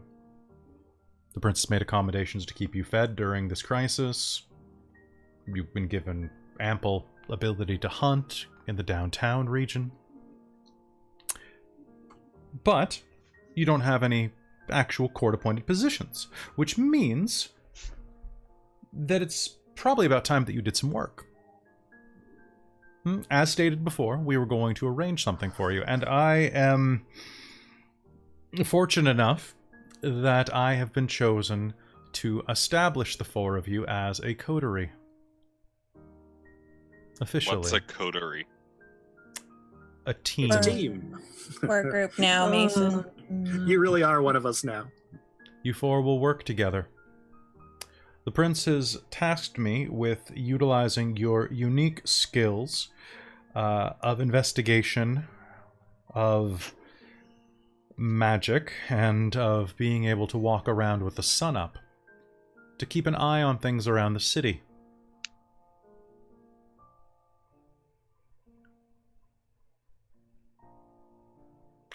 I'm to be your shadow, your supervisor. So the one following us around, making sure we don't fuck up. I really hope not. I have so many other things that I'd rather do, but this is my job. You have to be responsible for us. Rough. Yes. I hope that you don't make it rough. Because I'll endeavor to try not to. Good, because I like the four of you, but if you fuck me, I will fuck you even harder. It's okay. But, so, for the meanwhile, the prince also offered a name for your group. He offered two, actually. Thought he should give you a bit of choice in the matter. Would you rather be referred to as the Garden City Conservation Society or the Royal Victoria Society of Horticulture? Second one has some majesty, I have to admit. Plus, it creates a better acronym. What's our job? To observe and protect the city. I've already got one thing I want to look into.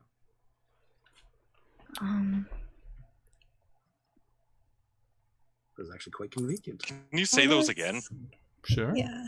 The Garden City Conservation Society or the Royal Victoria Society of Horticulture. We're a garden city, after all.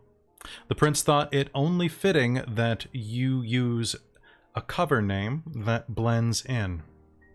This way you can talk about it no matter where you are, and you don't have to say the word vampire or blood or horrific double murder. I'm getting ahead of myself with the double murder. Don't worry, we'll come back to that in a minute.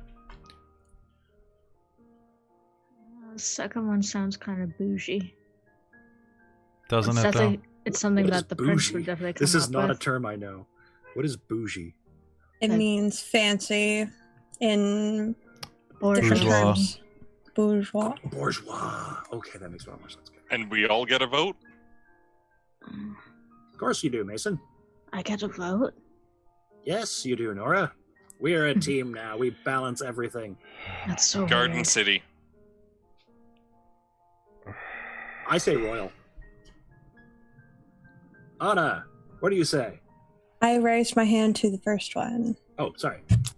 That's all good. So wait. So it's 2 in royal, 2 for garden?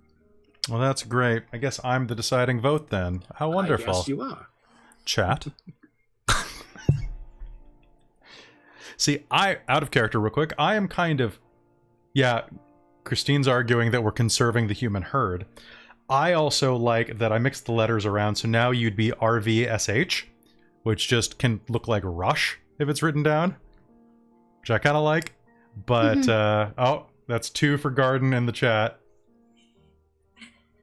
The Garden City Conservation Society. We are conserving the people. We're conserving. Can I get one more? The other one's just too posh for Mason. Ooh, Stu wants Rush. See, so it'd be Garden City. So it's the GCCC or GCCS. Trying to think what looks good on a shirt.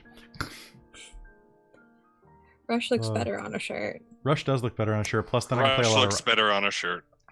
But But that's out of character. out of character. Okay. I like how split it is. Oh God, it's so split. Come on, chat. Help us make decisions. All right. Well, tell you what. I propose that we table this motion and get to the murder. The one at you, Vic. Look at you impressing Mama already. Yeah. Sorry. Let's talk about the murder at the university. And with that, why don't we take a quick break?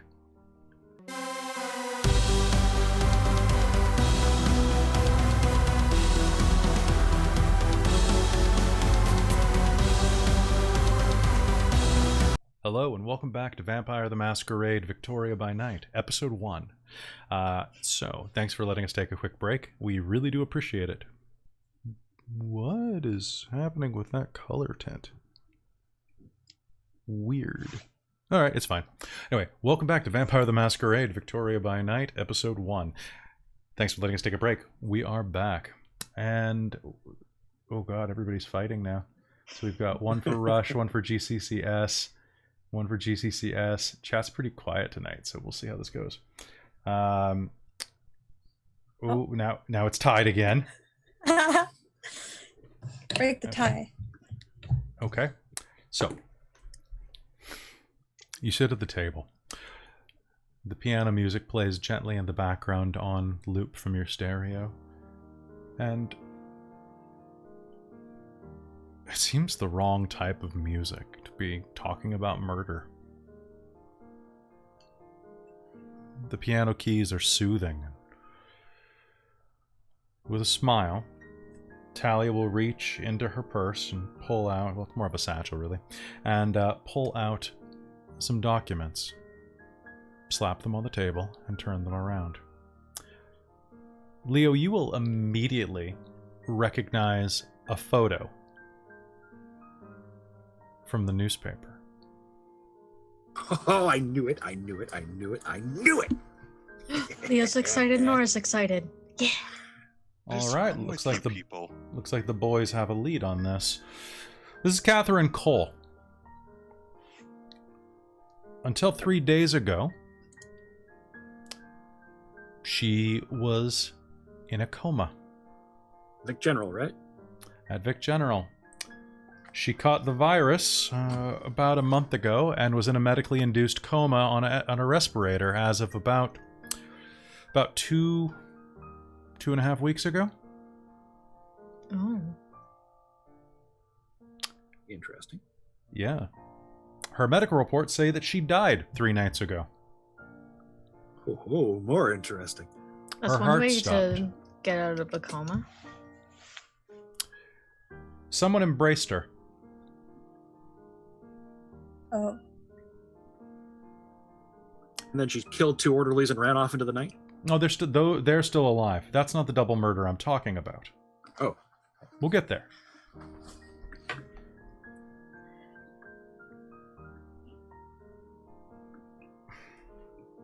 Well, we do know, we managed to seize the hospital footage that shows her tearing down a hallway, assaulting and drinking the blood of 2 orderlies. Mm-hmm. Managed to pin it on a basically just on a drunk lunatic. That'll be coming out in the paper tomorrow. But for now, we have to get on top of this. Also, do any of you have any connections in the newspaper? I know you work in radio, Nora. Yeah, but that's usually a competition point for us. Mm-hmm. Well, whoever this Carl Johnson is, the writer on this one, managed to get it through before we could stop it. I'd really like it if we could get someone tabbing him. Okay. So, blood bond him, dominate him, Ooh. blackmail him, fuck him. I don't care. Just get him on the payroll. The fact that he managed to slip this in even on page 2 is kind of a disgrace. We're going to hear about it.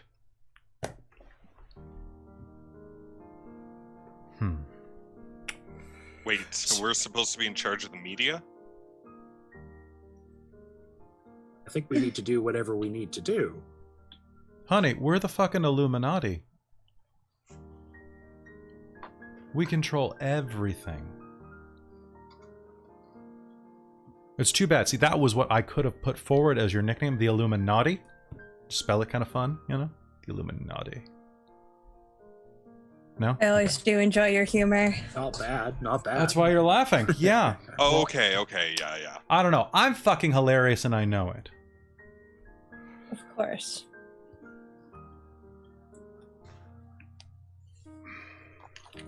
Okay. 2 murders.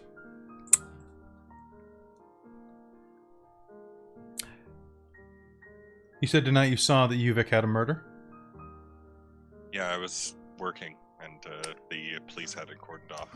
What'd you see? There was a body on the ground. I didn't get too close to it. Like I said, the police had it cordoned off, but it looked funny. Like, there was, I think, broken glass around it. And You didn't get a good look at the building? Like the person I take a fall? try and avoid the police. Well, you're going back. Great. Find your way around the cops. Get in. The medical cleanup crew has already been there. The body's been taken down to the morgue. Here is what is going to happen. You're going to go and you're going to scout out the university. You're going to figure out exactly what happened. There is minimal police presence on there right now. Campus security is probably going to be in there in force, but take a peek around. See what you can see. The university is largely Ulysses' domain, and he's given you full access to that side of campus. The university? Mm-hmm.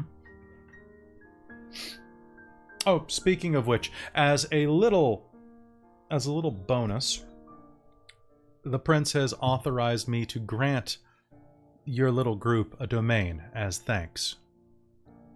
Oh. Domain. That's nice. Wow.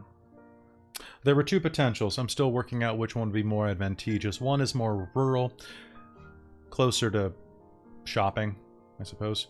A little more distanced from the downtown core. The other is closer to where you are right now, but more densely suburban. I'll figure this out for you. Sorry? No, just saying, like, if we can, I prefer the latter, but I mean, I'm pressed to get anything. Good. You need a place to operate from. All right. And the second murder is one that hasn't been reported on the news yet. Nash is looking into it right now. Nash? How? That's the really scary guy. The sheriff. Right, sheriff. Nora's sire. Oh. Stay That's away. rough. Awkward. Truly sorry, Nora. Yeah, I he's can looking see into why it as you're- best he can. There are some things happening a bit up island that he needs to take care of, which is why you're going to be taking point on this. He's going to be out of town after tonight. How long is he gonna be out of town? Long enough. Long enough that this is your responsibility, that this is our responsibility. Try to make you look good, Nora. And you, of course. Try to make me look good. You have 3 places that you have to go tonight. You have to go to the university. You have to go to the morgue. If you need to, at least. And then you need to get down to Bastion Square downtown. Ooh, What's at Bastion Square? The second murder. That's really central if it's right downtown. Mm-hmm. Thank God for this pandemic, or else we'd be flooded with tourists right now. It is easier to work without them. Fanny packs and flag t-shirts everywhere. Horror.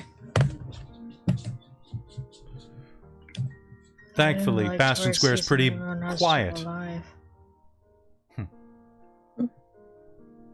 Here are the addresses. And she'll slide a post-it toward you. Perfect. And Leo will reach out and take it. Do you have any questions? Is this What's- Katherine person still out there? Yes, she is. And I don't think it's going to take much detective work to probably say that a newly embraced vampire might be on a rampage. I guess we just follow the blood trail. Follow the blood. What's the best Oh, way to good contact you if fun. we need to?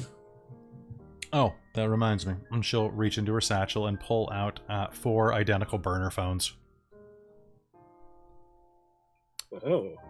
When you use these burner phones, the GPSs have been disabled. You Are won't these be like able. the Nokia type? These are basically like the 2002 models.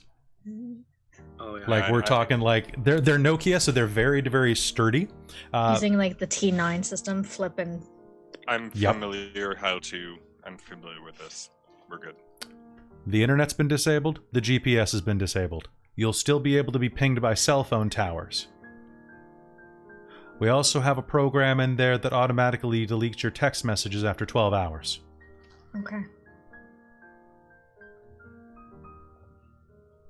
It's the only way to live, so... What I would suggest, contact numbers can be kept in there still. I would prefer it if you memorized everyone's phone numbers. From now on, you're going to use those phones just to refer to yourself by organization. Meetings, flowers. Get creative with it. The Illuminati? What? No, not the Illuminati, the Flower Club. Flowers. Yeah, which one was it? The other two names we were talking about. Let's see. Garden City Conservation Society? Or the Royal Victoria Society of Horticulture? Mm-hmm. Honestly, I would rather have had the Illuminati. Yeah, well, guess what? The prince didn't give you a choice. He didn't give me a choice either. How would you think I am the manager of whichever one of these stupid-ass names we have to pick? His will be done. I think just Garden City is probably best. Garden City Conservation Society. Mm-hmm.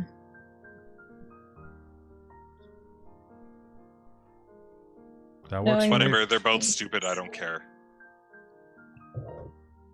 Fine. All right.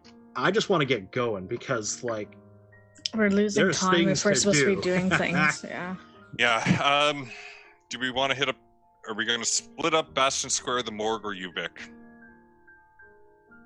No, you're going to go together. This is a team-building exercise. I don't know. What? all right then. So I guess we're all piling into Nora's what was it, like a Honda Civic or something like that? That's mine. Oh, sorry, Anna. Sorry, my favorite Blood Witch. Yeah, okay, let's go pile into your car and take it over there. My I mean, car's that's basically stealth mode. So Uh-oh. My car's a couple blocks What's down. I can happening? take one person with me. no. We can all go as a group. I mean, we'll have to cuddle, but it's manageable. Ooh, someone Winter just disconnected. Or no. Naomi just disconnected. One moment. Technical difficulties. We'll be right back. Oh, I think I'm still there. Yep. Yeah, you're still there. There we go. we gone? Nope. We're not gone. There we go. What happened to you? I don't know. No, All of a it's sudden, you fine. guys are just gone. Sorry, folks. Okay. Is everybody Alright, here? That's fine. That's I'm- fine. The veil of role-playing goes down again. I'm sorry. I'm not leaving my car here. I'm driving. I didn't bring my what kind of car do you have? Black 84 Fiero. I can have one passenger with me. Great, Leo, you ride with him. Laura, you can come with me. Ghetto ass. All right, I guess I'll. All right, so that was Garden City Conservation Society that you wanted? I Yeah, don't the care. chat was also saying that there's Nope. the Nope. RVSH. I'm stuck. Nora, just roll with it. We're in character. Okay. So that's the one that you're running with? Sounds good. One moment.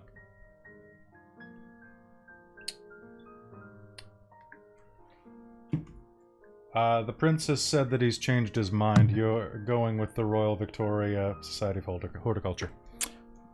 Okay, fine. Whatever. Wait, how do Choice you is know an that? illusion. How? I knew it was going to work out that way. I just knew it. Doesn't Alright. surprise me. It might Shall change we next go? week. You never know. Mm-hmm. Could have been worse. You could have been, what were the other ones? The Perennial League, the Kingsley Garden Ball, the Arbutus Collective, which actually is already a thing. I don't think you realize that.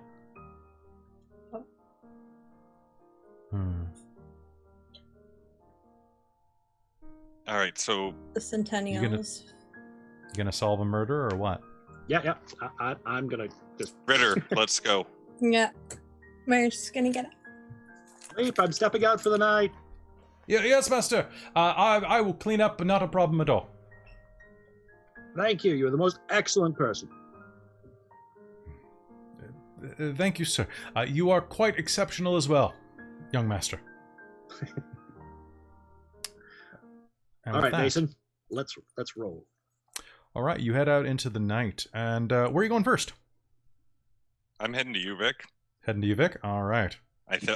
Mason's under the impression that that's what we last talked about. So it's also close by. Let's do it. All right. Yep. So I'll just follow.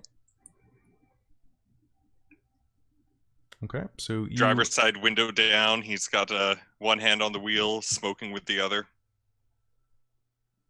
God. Do you really find the cigarettes help? Being around you're you thin people, blood. You're thin blood.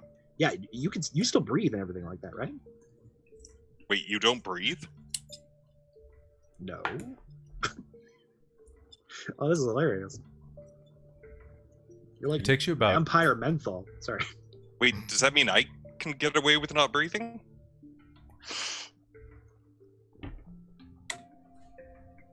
Don't do that while driving. I was about to say, if you're going to crash and kill you both, that would be great. With that, you head out into the night. You make small talk with each other in your cars. Or maybe you don't. I don't know if Nora would. But before long, you find yourself heading into Uvik. Do you drive onto Ring Road, or do you try to? I'm going to try and see if I can find one of the outer parking lots, because I know they have Ring Road blocked off. So as you approach, there is a police officer with the squad car parked across the entrance to campus. However, just down the side road across the street from a church that's been closed since COVID hit is, pardon me one moment. Oh, there's nothing worse than sneezing on camera, except for almost sneezing on camera and then not being able to, so you pause the stream for nothing. Okay. There you go. All right. They edit those out of LA by night, I'm sure. Across the street from a closed church with a tremendous parking lot is all of the 3-hour strip parking next to Uvik's chip trails and conservation grounds. There's plenty of parking there. There's only about 5 other cars through the entire kilometer stretch of roadway, at least 2 of which have dozens of tickets underneath their wiper blades. I guess they're not enforcing parking here. That's good to know.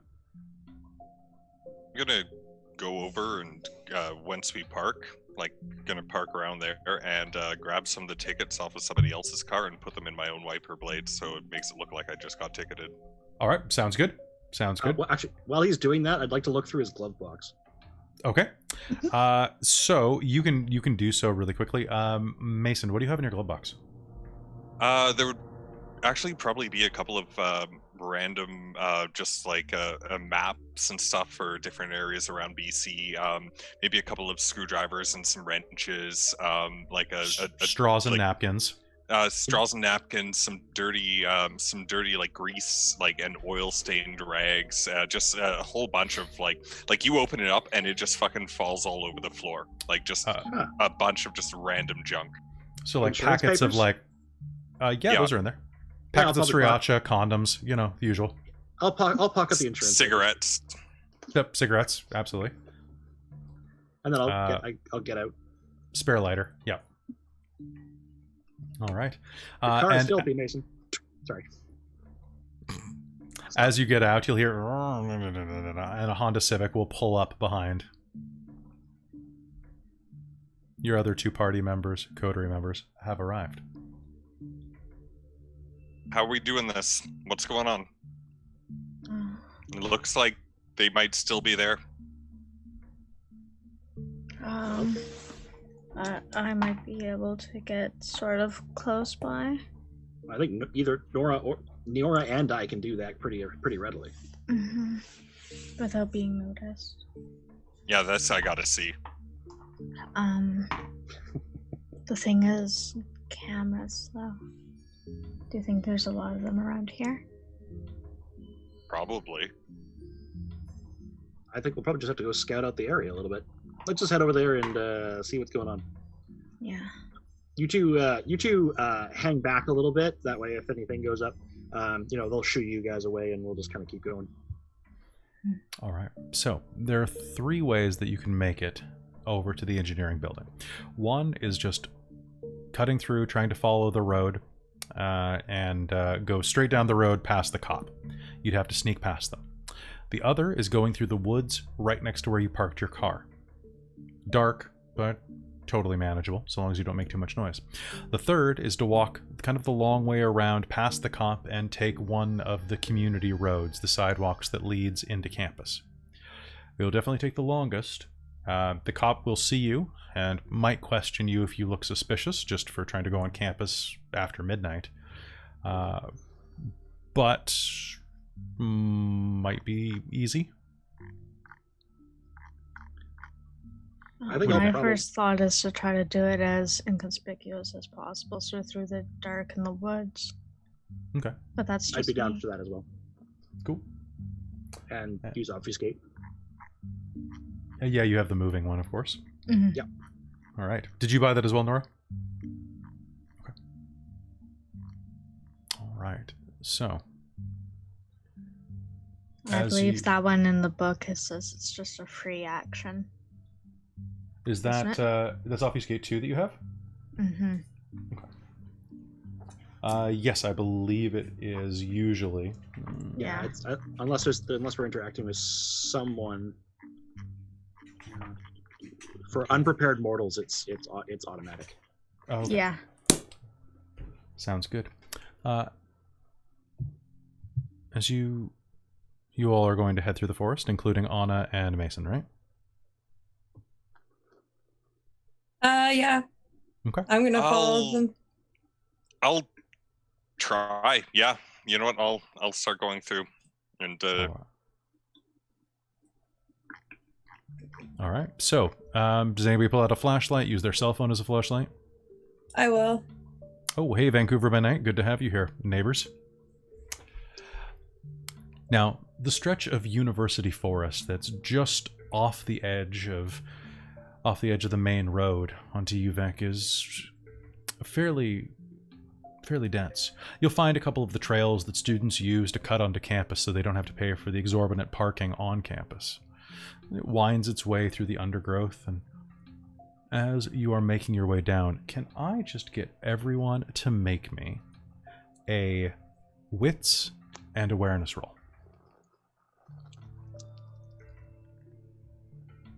This is sound-based, if you have anything that gives you a sound bonus. That gives me 2 successes. 2 successes and a bestial failure on a miss. Okay. I got 5 successes, critical win if success. Okay. 5, damn. Okay, good. Oh. I got 1 success. 1 success. All right, so Nora and Anna, you continue down the road, moving down the path like nothing is amiss. Mason, as you are walking, you are going to feel that part of your mind that you've just recently, over the past 10 months, become aware of, rise up, and you're going to feel paranoid. You are going to gain the paranoia compulsion, just minorly. It's going to start in not for your friends primarily, but it's going to be that you're being watched. And Leo, as you are making your way through the woods, you will be able to see just out of the corner of your eye, with that critical success, that there's a young man watching as you pass through, hidden in some undergrowth, about 30 feet to your right. Wesley, turn your phone off. Oh, she's gonna turn her phone off immediately. We're in the dark. Like, anyone can see us coming with that light. Like, why are you fuck. concerned? Is somebody watching? Did you see something? Don't you feel that? Like, Feel what? It's like all that. I swear, something is fucking watching us right now. Okay. It probably was because of that light. Okay. My light's out. God. Why don't we That's just terrible go? at this. Why don't we just go? Just keep going. Leo, as you... Oh, sorry. Please go. Go ahead. No, go ahead. Go forward. As you turn to speak to your friends and to raise a finger to your coterie, you glance back, and the man that you were looking at is no longer there. Probably ducked behind a tree. Does Leo react at all to that? So Leo's going to basically like put his finger to his lips and then point at the tree that he's supposing it's behind.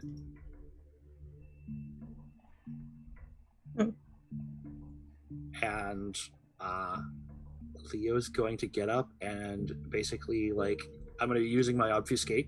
I'm hoping the darkness is enough, and I'm going to kind of flank wide around that tree. I'm going to slowly head over to the tree and draw my knife. All right. And I'll mirror what Leo's doing, but from the other side. As you do that, what I would really like is we're going to do a simple contest right now. Leo and Mason, both of you are going to roll a... What is your intention here? Just that if someone jumps out at you, you defend yourself? If somebody attacks me, I want to be able to defend myself, but I'm trying to see who's watching us that Leo pointed out. All right, so in that case, I'm just going to wait until you decide to actually do an action, because Leo is just trying to look as well, right? Yeah. My intention is just to see who's there, and if something comes out at me, I'm just going to run. All right. There's a sudden snapping in the undergrowth, and a large dog, like a Malamute, maybe a German Shepherd, is going to bound out of the undergrowth. Towards or away? Away from you. Oh, thank fuck. It's a dog. Is that what It you nearly saw? gave me a heart attack. Actually, as it's running off, can I premonition it? Sure, you can definitely try. Go ahead and make me a rouse check. Sure. Wait, where's the owner? I gain a point of hunger. You gain a point of hunger. Go ahead and make me the rouse roll. Pardon me. Go ahead and make me the was it resolve plus aspects? Yep. 2 now. Yeah. I have 1 success. One success. It's hard. You glance at it as it's retreating away, and all you can really feel is your beast recoil inside of your chest. You're still startled from it jumping out like that. Oh. And you Are just you get this okay? momentary flash of gnashing teeth and claws, really long ones.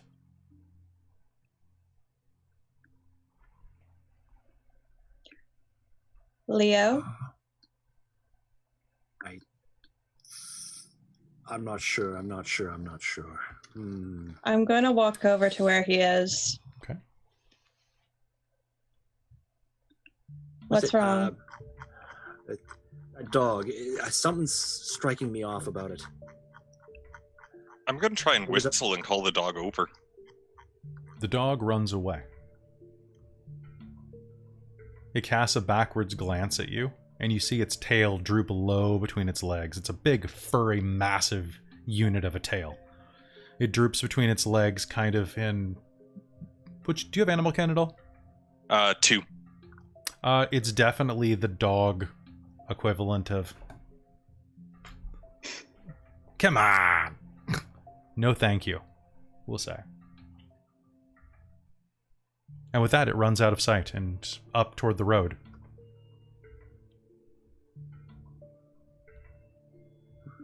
Are we sure that dog is all that there was to the tree now? Oh, actually, sense the unseen on it? Sense the unseen? Sure. Go ahead. Let's see what you get. There we go. So as you're saying that, you will see a flashlight over by the road. You're about 30 feet into the undergrowth when this happens, and a young woman in a hoodie approaches. You'll see the dog jump out of the undergrowth and run up beside her. And she leans down on her knees and talks in a high-pitched voice at the dog. can barely make it out in the distance. There you are. So, you said sense the unseen? Yeah, sense the unseen. It's the Auspex 1. All right. So, whenever there's something supernatural hiding in plain sight, sure, you can make that roll. Don't forget. Successes. Did you remember to include your hunger dice in that? Yep. Okay. I just got 3 successes, but they didn't pan out to anything. Sorry, the hunger dice.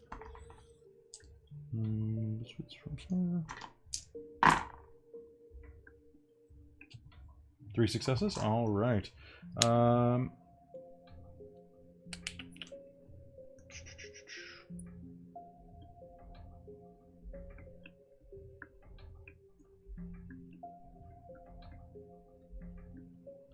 Okay, sorry guys, I'm just double checking the way that this works specifically. So that's supposed to be to make things things that are hidden from the naked eye. So spying ghosts in the middle of the room. You know what? Why not? So, well, it's really only supposed to reveal things that are invisible. That is true. So glancing around, you scan the area. No, that man's gone completely.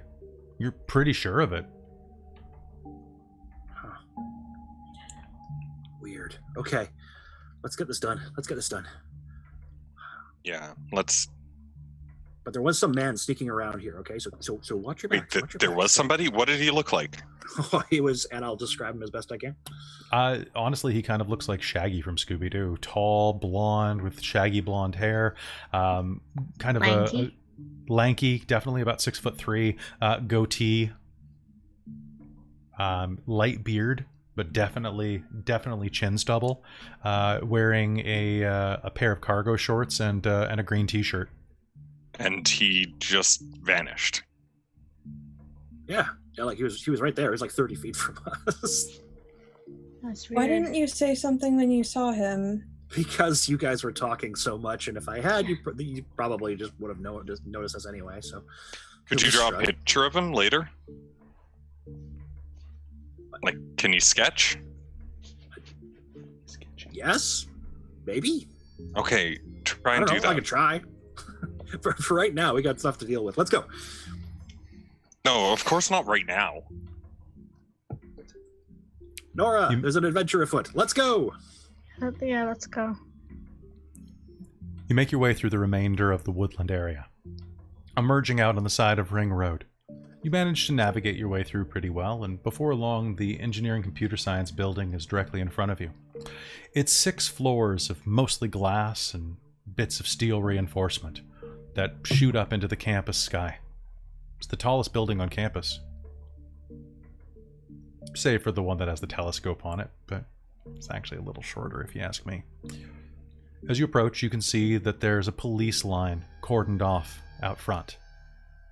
There's a loading bay that stretches to the road, the main entrance to this building being inside, because the University of Victoria campus is built on a circle. Mm-hmm. Everything points inward for the most part.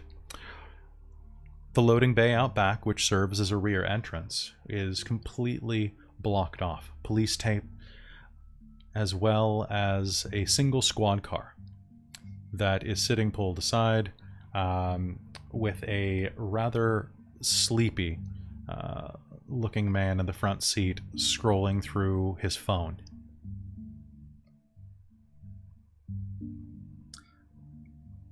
Can we like?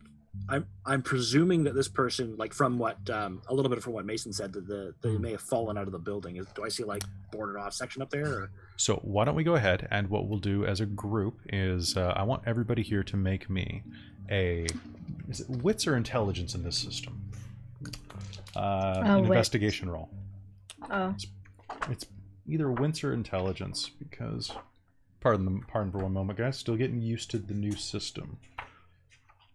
Sample rolls. Why don't we go ahead and let's do wits. Wits and investigation, please. And don't forget that if you choose to, you can spend a point of willpower to re-roll 3 of your failed dice, with one exception. They can't be hunger dice.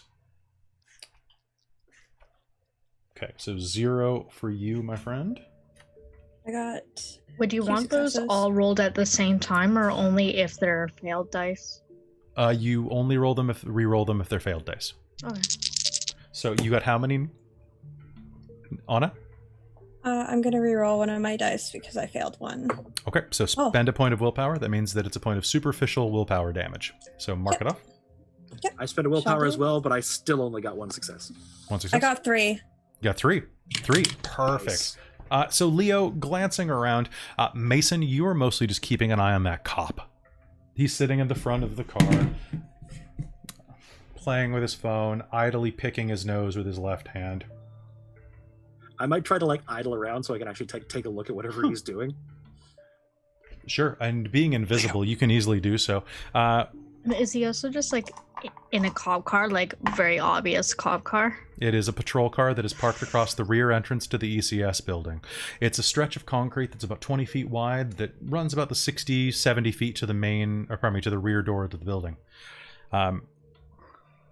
As you approach Leo, you can hear the sound of a laugh track. And you can see he's watching something on Netflix now. It does not look particularly smart. All right. I'll try to like scritch my way up to like where Leo is and like. And just so the other people know, you two are obfuscated presently, right? Mm-hmm. Yeah. Okay. All right. So what are the other two of you doing, just so that I can take point with these investigators and come back to you? I'm staying out of sight of the cop. So I'm probably just like standing off to the side behind a tree or something, looking around what's behind us. So you have the woods to your back, and as you're looking at the building, let me describe it for you real quick. So Nora, as you loop around the front, you, Anna, and Leo are going to see that, in fact, there is a lot of glass on the ground. Looking up, there is a huge section from around the 5th, maybe 6th floor. One of the big glass panels has completely shattered. It is the center of this building is about a 60-foot wide shaft of glass that runs all the way up 6 floors. Of course, broken into individual panels, but one of them, a massive section, has given way. It's at least a 10 by 10, maybe a 10 by 20. It's hard to tell at this angle. The blood stain on the ground has been hosed and scrubbed, but you can still smell it. You can still smell it, absolutely. And you can still see it in the grout between the bricks. Disaster. Sorry, go ahead. You asked what we were doing. I'm going to actually be trying to like keep everything as much as I can within sight, but especially with that little bit of paranoia I'm feeling and the not wanting to be near the police. I'm going to be more preoccupied with the girl and her dog, and even if they're not in view anymore, just kind of like, what the hell was up with that? Like, I want you to make me one more roll, Chris. I want you to make for Mason a composure plus awareness roll, and do it at a minus. You know what? I'll just raise the difficulty for you by 1. 3 successes then. Oh, damn! Okay, so that's pretty good, actually. So you're going to keep a nice eye out and are actually not going to expose yourself to the cop's vision. You keep an eye out, and you can see that just over past the tree line by the front entrance, the girl and the dog are walking south toward Shelburne Street. Actually, I don't remember. I guess that's north towards Shelburne Street. Okay. But you can see them walking away, definitely out of your view and away from the university. Perfect. Still going to keep my eye out. All right, sounds good. Now, Nora and Anna, you both got 3 successes. So, as you are looking around, you are going to glance inside the illuminated innards of the building. Normally, it's a little hard to look in at night. As bright as it is on the inside of this building, it does create that one-way mirror effect with the windows. However, with the broken window there, You can see directly in, and from your angle, stepped back a little, Anna, and Nora, from the way that you're standing, you can see that up on the 6th floor, there is there's a walkway that wraps around the back of the building. There's a handrail. Nudge her and point towards it. Anna, you are nudged by an invisible person. Oh yeah, right. Leo is? No, Anna. Oh, okay. Nora, is that you? Look at the back. As you look up at the railing, you can see that the top is bent and snapped. How interesting. Well, Leo, oh sorry, please. okay, go ahead. All good. What did Nora say? We get up there, you think? I'm sure we can find a way up there, no problem. What's Leo doing? Leo's gonna be looking up there, and Leo's probably gonna go, having looked at the cop long enough, I think he's gonna go around to the, start flanking his way around to the, to one of the doorways leading into that place. Now, I seem to remember there's a fire exit there, isn't there? There is a fire exit, yeah. It's usually security locked after dark with a keycard. Technology. Curse you. Does anybody have any ability to break into a place like this? I don't think I took anything like larceny or. Okay. Yeah, I've got break. Oh, there's a larceny skill. Oh, there is, yeah. I missed that one. I got stealth. I thought it was stealth. Nice. You're actually very lucky. Well, sort of. As you're approaching, you'll gently try the door. It shakes a little on its hinges, but is latched. The other two of you, are you approaching the building? Yep. Okay. You can see that just inside, on the main floor of the computer science building, this wide hallway thoroughfare with alternating square pattern carpet, is a campus security officer going around checking all of the rooms again to make sure that no one's here after hours. You can see that there's a key card dangling from his belt, but he's inside of the building. You'll have to find a way to get him out here to you.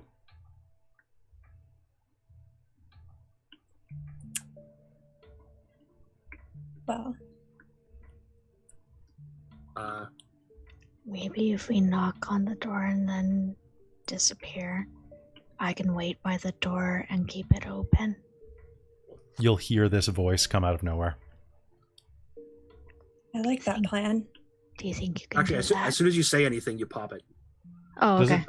Yeah, unseen pops as soon as you say anything. Oh, You does have it to be now? quieter than a whisper. Yeah, she was Okay. whispering. Okay, cool. Okay. So I think Nora will. Sorry, not Nora. I think Leo will just kind of just kind of stand up and knock on the window. And I'm gonna drop my unseen, and I'll just stand up and. There's a momentary beat as the officer looks around. And I'll be like, and actually,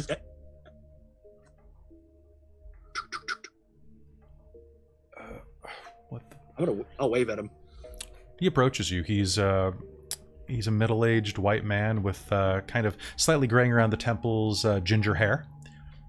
Lots of freckles obscuring most of his features, and a pair of thick glasses dangling from the tip of his long nose. He'll approach you. He's a little bit taller than you. And he looks at you through the glass. Hey, you can't be here. This is building's off limits, man. Come out here. I'm gonna use. I'll kind of gesture, and as I lock eyes with him, I'm gonna compel him. Okay, go ahead. Let's do it. So it's charisma plus dominate. I love that the cop is just watching Netflix and can't see any of this, even though it's 30 feet from him. God. Oh, the one thing I haven't checked is if this requires a rouse. So this is Cloud. Dominate This is one, compel. Yep. It is free. Cool. So it's versus my intelligence and resolve. Camp security. Boom. What's your pool? My pool is 4. 4? Yeah. Okay, what'd you get? 2 successes. 2 successes. He'll blink, turn, and begin to walk out the door. He pulls his flashlight out as he does and shines it in your face. Hey, you shouldn't be out here. Yeah, I'm terribly sorry about that. I was as a guest speaker. I just left some equipment in lab 314. I mean, I don't even have to go in. I could just stand here if you want to go look around. I'm not sure if they removed it or not. My hotel's only not too far away. Can I use dominate to? All right, so he's going to turn to you as well. Okay, and you are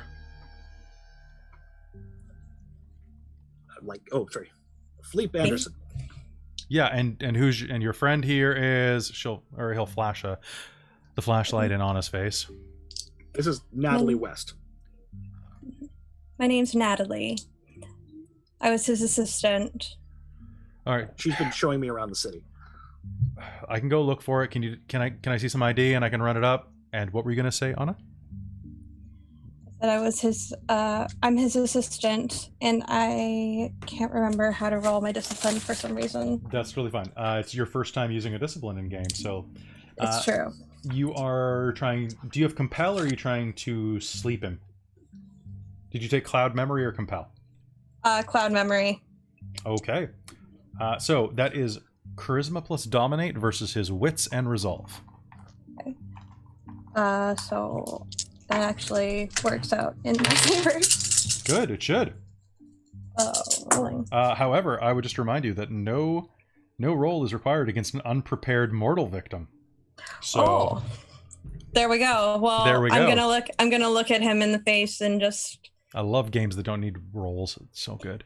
Well, I would have passed that roll because I got all successes. So nice. All right, bring it to me. Come on, hit me. I'm gonna look at him dead in the eyes, and I'm going to go. Please move. I need to get my things. It's okay that we're coming in here, but you need to move. His eyes will glaze over. Step to the side. It's all going to be just fine. He'll shuffle to the side, like in a brief daze. Nora, you're right next to him, and you can see the key card on the lanyard on his belt.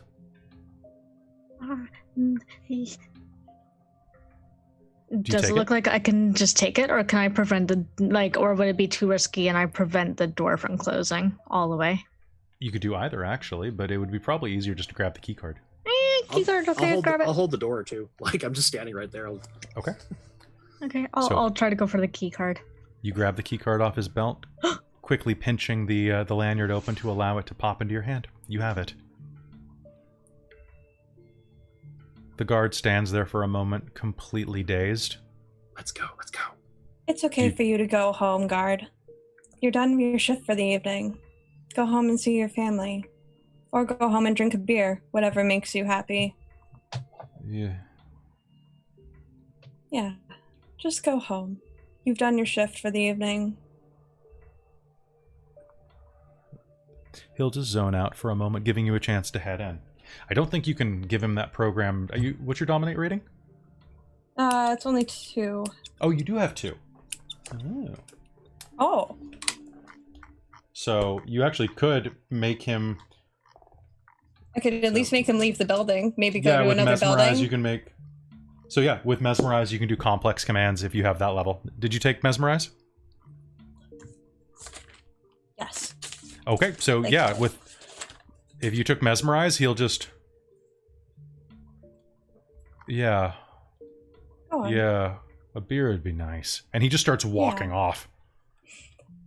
Good for you. And I'm just gonna usher Leo in, close the door now. Let's go. Well done. Thank you, sir. Thank you. It's always fun to use that. As you head inside the building, you can see, immediately looking around, You can look straight up. The catwalks that run around each floor, there's a wide gap between most of the floors here. About 5 feet between the catwalk and the windows directly above you. So you can look all the way up to the ceiling. However, the very top one of these, now Leo, you get a good sense because the unbroken line of railings suddenly is broken at the top by bent beams that stick out into space. Someone busted the railing on the top floor. Oh my. Now how do we get up there? Oh, is that an elevator? There's an elevator. Bing! All right, the elevator will come down. It opens for you. And Leo will step inside. Okay. And is this one of the elevators that you need to have a specific card to operate? That's what this is for? There is a security pad. As you step inside and press the button, the elevator does not move. A little light goes green as you touch that next to it. And the elevator will go, 6th floor. As it raises you up to the 6th floor of the building. Going up. I kid you not, it actually does this. You guys all, most of you know know this building. Mm-hmm. As it arrives at the top, a chipper female voice chimes, 6th floor, and opens again. Off. Okay. I would really like to know, what is everyone's pool for wits and awareness? Just tell me what your pool is. 5 for me. 5 for you? 4. 4? 4. Naomi, you're on. I have a whole of 2. 2, okay. All right. As you step out, Mason and Nora, you are going to see a flashlight dance around the end of the hallway and turn. Now, the lights here are in half power mode right now. I'm still outside. You're still outside, yeah. You're just hanging out there, right? Yeah, keeping an eye out, making sure the cops don't go in after them. Plus, I only technically saw Wesley go in because I think everyone else is obfuscated. You saw Leo go in because he dropped his obfuscate. Got it. Perfect. Yeah, okay. With that, Keeping an eye on the cops. Okay. As you're out there, you'll see the cop pause his Netflix for a moment and pull out his walkie-talkie. He says something into the side of it. It sounds like an all clear to you from here. Okay, cool. He glances around suspiciously for a moment, more out of perfunctory, more inspired by his paycheck than actually any interest. And then...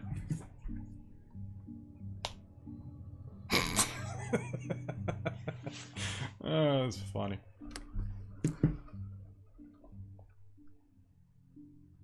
Good. As you're there, I want you to do me a favor, Mason. Are you looking around pretty intently for stuff? Yeah, I'm still feeling really paranoid. I'm worried that that feeling of being watched that you described was that's still with me. We're not over that yet. There's something else. That's why I'm outside keeping an eye. That girl walking her dog at night, that's weird. I want you to make one more wits and investigation roll. You wits can choose and investigation or wits and awareness. I'm going to let you pick. I'll do the awareness. Okay. 2 successes. 2 successes? Okay. It's more out of luck than anything. Actually, you know what? Roll me one more dice, please.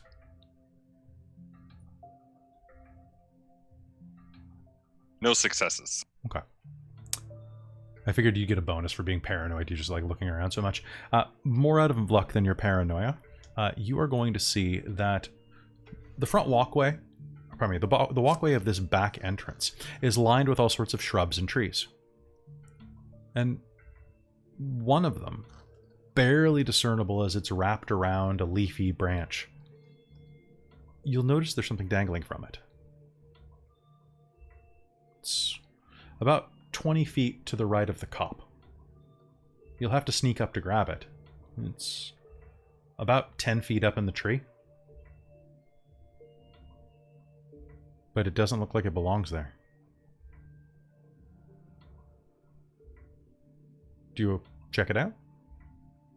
Where's his partner? Meanwhile, back inside of the building, Leo, you will see someone with a flashlight approaching the broken walkway. It's a woman, blonde hair, dressed in a police officer's uniform. She does a quick perusal, turns, and continues doing a circuit of this floor, walking away from you and around into the upper level offices that jut off of the walkway. Okay. I think Leo would quietly follow her. Okay. What are the rest of you doing? I wanted to go see the as close as I could, the broken glass and the railing that's been bent out of shape.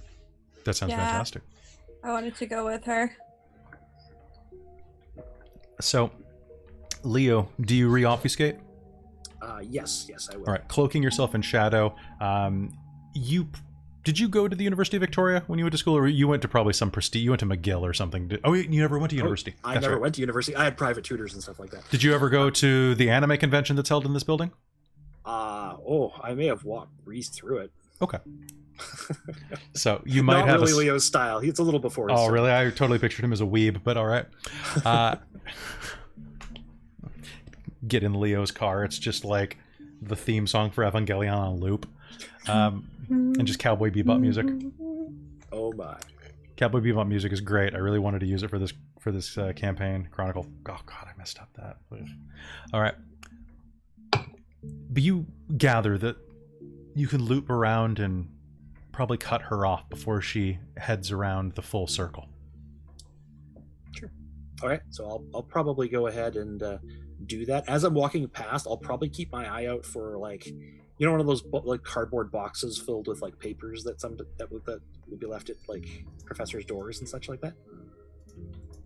I'll probably try to see if I could just pick up one of those if I'm going along.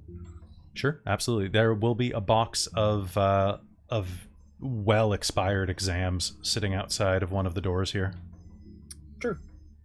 All right. Okay. I'll probably just pick up a wad of those. Sure. So you're going to leave obfuscate for that? I'll probably try to do it out of sight so that I can go back into it again. Okay. Yeah, I just want to have something on hand. Basically, my case. thought was, and so I can like drop it off the railing or something like that if I need to make Sounds good. You approach. The back hallway weaves between a number of offices for whichever engineering faculty is on this floor. You don't really get a sense of it. They all kind of blend together. And as you round a corner, you see a female police officer holding a mag light, shining it into various doors, checking the handles. Okay. She's wearing purple rubber gloves and is keenly peering around, obviously fairly bored and a little creeped out. Okay. I'll probably like slowly creep up. If she's looking around, like I'll stay out of her way. But I'll try to like read off her badge number. Sure. Her badge number is 48926. 48926. And her last name is French.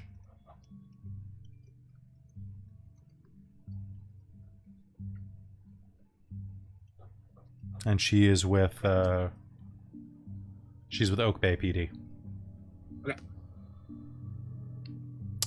She turns, and as you read her badge number off, she shines the flashlight directly in your face.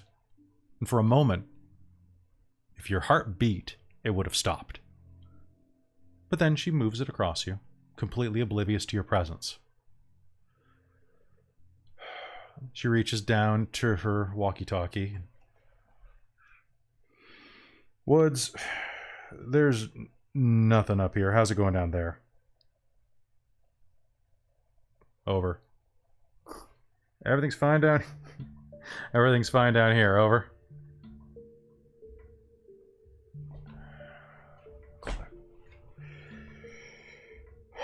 Okay. That's fine. One more circuit and then it's his job. With that, she starts to walk past you. What do you do? How peckish are you? You're a little hungry, aren't you? Yeah, I have to admit that, but this is not my style at all. Oh, it's too bad, because her pale neck is facing you, and in her anxiety, you can see the vein throbbing beneath the skin. It would be delicious. But maybe you don't drink on the job. You know what? I really do have to stop her from finishing that circuit anyway, so that she might go off and see the others, right? Like, Perfect. It's in the service. Sure, why not? Okay, so how are you gonna do this? Well, she's got that hand raised up with the mag light, right? Mm-hmm. I'll probably just like step past her and then basically just essentially just kind of reach out and just take her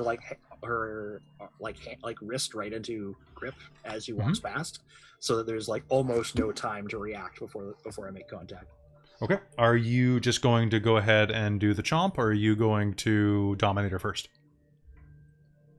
I'd probably dominate and just go wait, and then because there's still the rapture of the bite, isn't there? Oh yeah, the kiss still is a thing. Yeah. Yeah. So I'll probably just it gives me that brief moment I need to just grab. All right. So there is a moment as you grab and before she can finish her profanity, you'll just say wait,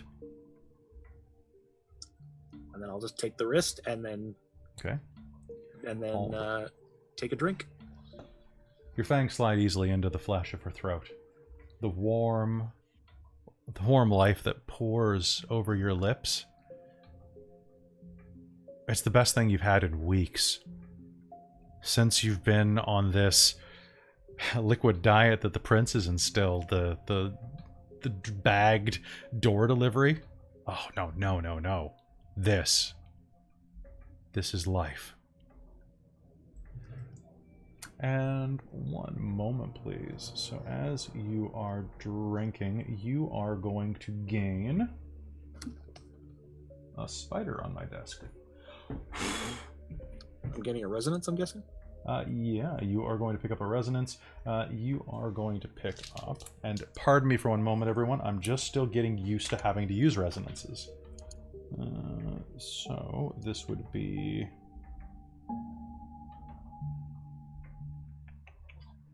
you would get melancholy. Oh, perfect. So you gain the melancholy resonance. She's not very pleased with her job, and as it rolls over your tongue, it's going to have this taste of kind of dry bitterness. And she'll slump in your arms. Sorry about that. Sorry. And I'll very gently put her down, making sure she's comfortable too. Mm-hmm. Now, it would be really easy just to drink a little more, you know. Nope. That's fine. Leo drinks sparingly. You know, his powers don't tend to consume too much, so he tends to keep it pretty light. It's so easy now, though, that taste of melancholy, to wrap yourself up in it. It feeds into your obfuscate. She won't remember this.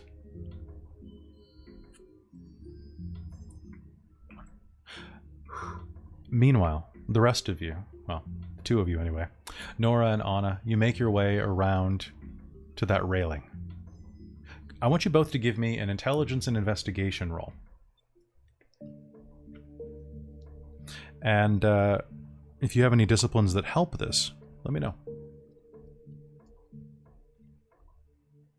Did Auspex help in this situation? I'm not sure. Auspex can help. Which level of Auspex did you buy? You bought... one dot. Which one of the two of them? Because you have to pick now. Did you buy heightened senses or sense the unseen? I bought heightened senses. Wait, let me just triple check that on back of my sheet here. Perfect. Heightened senses. Thank you. So you add your aspects to your perception roll, to all perception rolls. So this will include. I'll include this as a perception roll since you're looking for clues. Okay. So I rolled and got 4. You got 4? Mm. Okay, that's dope. You succeeded. Beefy. Beefy. How we doing, Anna? I'm just rolling up now. I got 1, 2, 3, 4 successes. 4 success. Okay, both of you did phenomenally. Good job. You were on a difficulty of 3, so that's excellent. So that means that you are actually going to get 1 more level of success that I'm going to count toward this. As you're looking at it, it becomes pretty obvious what happened here. There's a little bit of powder from where the police were doing fingerprint analysis and trying to lift some prints off of this bar, but it looks like it was a futile attempt. Sure, there were fingerprints along this bar, but it never gets cleaned. Who cleans a railing up on the 6th floor? So it's all dirty and muddled with lots of people's fingerprints. It is busted open, though. Not much. Just enough that it was noticeable that the railing, the top bar, has snapped. And underneath it, there's a bit of a glass wall that runs the length of the wall. It is cracked and on either side of a panel that is completely shattered. What looks like happened, you'll be able to know this immediately, is that someone was thrown through this with great strength. Now, Because it's a metal bar. it is a metal bar. It looks like it broke at the rivets, so a little weaker. Didn't actually have to snap the bar. Okay. But still not great. Enough that it's loose and it's still dangling out. As you approach, you can see that there is, of course, the area is corded off with tape. And it looks like they were hurled off of here and hit the window. And flew through the rest of the way out, propelled down to where you can see about 10 feet outside of the building on the ground is where the body hit. Yeah, I guess. It would have taken a significant amount of strength to do that. Mm-hmm. Well, it looks like maybe who we were looking for has come through here on an angry stomach. Now, speaking of stomach, as you're looking around, Anna, what you are going to notice is that there is a significant amount of blood. There's a significant amount of blood on the carpet up here. About 2 palms worth of staining. However, your senses, your heightened senses, are going to reach out to you. And you're going to see that there's a tiny bit of blood that is on the edge of the carpet. It's a slightly darker color than the other. It's barely visible, about the size of a dime, maybe a nickel. It smells like kindred blood. I would like to remind you that you have a blood sorcery. I do. I took Taste of Blood. Taste of Blood. Magic. So here comes a phrase that I will probably live to regret. Would you like to lick the carpet? I will lick that carpet, actually. Someone clip this. I will lick that carpet right now. Oh, God. I want you to know I'm Beautiful. also Look paying at for this me, carpet weird. today. Absolutely beautiful. It's so good. Oh, God. What did you say, Nora? I'm like, I how lost a people fang look for at this me carpet weird. today. But I'm People- Okay. All right. So for level 1, what you're going to do here is By tasting a drop of blood, the user can determine the basic traits of the one to whom it belongs. You are going to roll Resolve plus Blood Sorcery. This is free. The user dabs the blood on their tongue and makes a Resolve plus Blood Sorcery roll difficulty 3. On a win, you can determine the resonance and intensity of the blood if human. They can also identify whether the blood belongs to a mortal, ghoul, vampire, or other supernatural creature, and it may not be able to necessarily identify the supernatural creature if not a kindred or ghoul. Tasting the vitae also determines the relative blood potency and likely generation of the vampire. A critical win gives you even more stuff. So if I tell you that I rolled all successes just now, is that a critical win? It's only a critical win if you get if you get 2 10s. No, I did not. But I got 4 successes. 4 successes? And that's all. Yeah, that was all my dice in my pool. What? That's pretty great, though. That's dope. So yeah, it's only a critical success if it is 2 10s. 2 10s, yeah. So I'm just double checking my screen. Thanks, folks. No worries. So you are going to lean down, and Nora, Anna crouches down next to the bloodstain. And are you just gonna do it? Yeah, I'm literally just gonna go down there and I'm gonna go like, what the fuck is this? And licks the carpet. As you do, you are going to be 4 successes is really good, actually. So it's not a critical success. It is vampiric blood. It's not terribly potent, though. Maybe blood potency 2? More powerful than you, but not by a huge margin. And it has an aftertaste in your mouth that you almost... Rosewater? Florally. Nora. I guess pretty girls can get away with that sort of thing. Okay. But anyway, yeah, what? I pop out. One of us have been here. And you can tell, oh yeah, I guess if you lick the carpet, you're tasting the blood, and it's different from human blood. Okay. Is it old? No. Not terribly older. Can you tell anything about the blood? It tastes like rose water in the aftertaste of it, which is odd. And I guess they're trying to wash it. Vamp. I mean, maybe. This vamp is strong. Not too much stronger than me. I can't imagine too much stronger than the group either. Get this hair out of my mouth. You will also determine that it's tinted with a little bit of resonance, probably from recent feeding.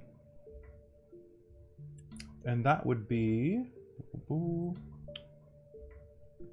choleric.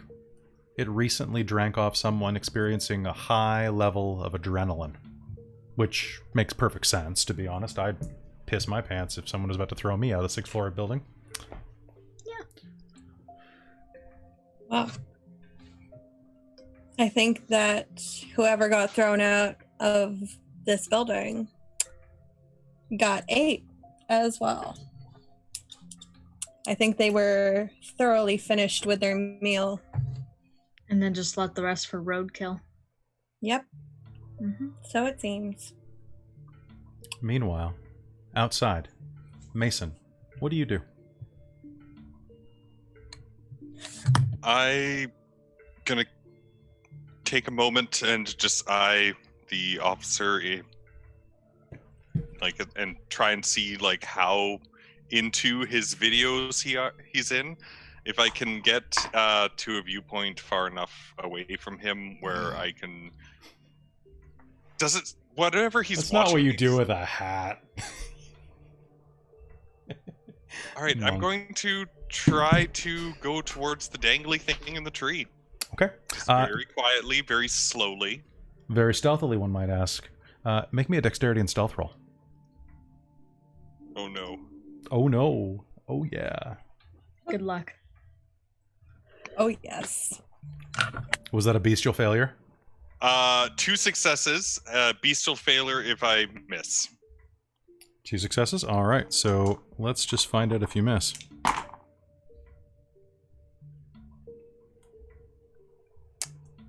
You will succeed. Oh. By the skin of your teeth, you will succeed. Using the shadows, you crouch and make your way over toward the tree. You have to climb up, but do you have any points of athletics? Yeah. Okay, so you can do so pretty easily. Just let me check one more time, because that will be a little more difficult. Okay. You climb up the tree, the requisite 10 feet, and see that there's something dangling from a branch that you've identified. It's a lanyard with a key card on it. Or key card in it. It looks like a U-Pass. The lanyard looks like it's a Department of Engineering lanyard from UVEC. And inside, you'll see that there is the U-Pass. It's a photo ID for using the bus for students here. As well as what looks like a debit card and maybe a couple of other cards inside of its plastic container. You can reach it and pull it down. Yeah, I'll do so. And does the pass, the U-Pass have a picture or a name on it? It does. It is a young man with dark brown hair, a fairly mid-range handsome white boy.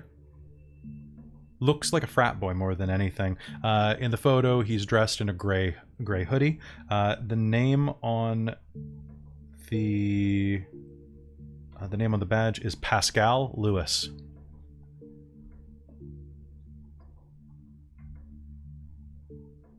Okay, perfect. Then I will try and quietly get down and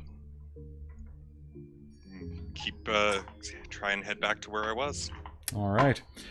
As you climb down, you will hear the sound of a car door shut. Hey! What are you doing up there? A flashlight will point in your direction. The cop approaches. His hand is on his hip. Not quite on the gun.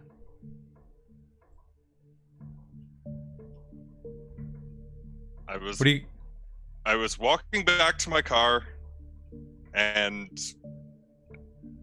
I saw this going on, and I was hoping you wouldn't see me. Oh, you were hoping I wouldn't see you? Oh, a lot of people... I was hoping you wouldn't see me. A lot of people... I'll leave the lanyard up there. It's in your hand right now. Okay, I'll try and, put it in the tree, okay. While I'm... Oh, hey! No motions. Okay, that's fine. Do you have ID? I do. All right. Once you turn around. Can I get out of the tree?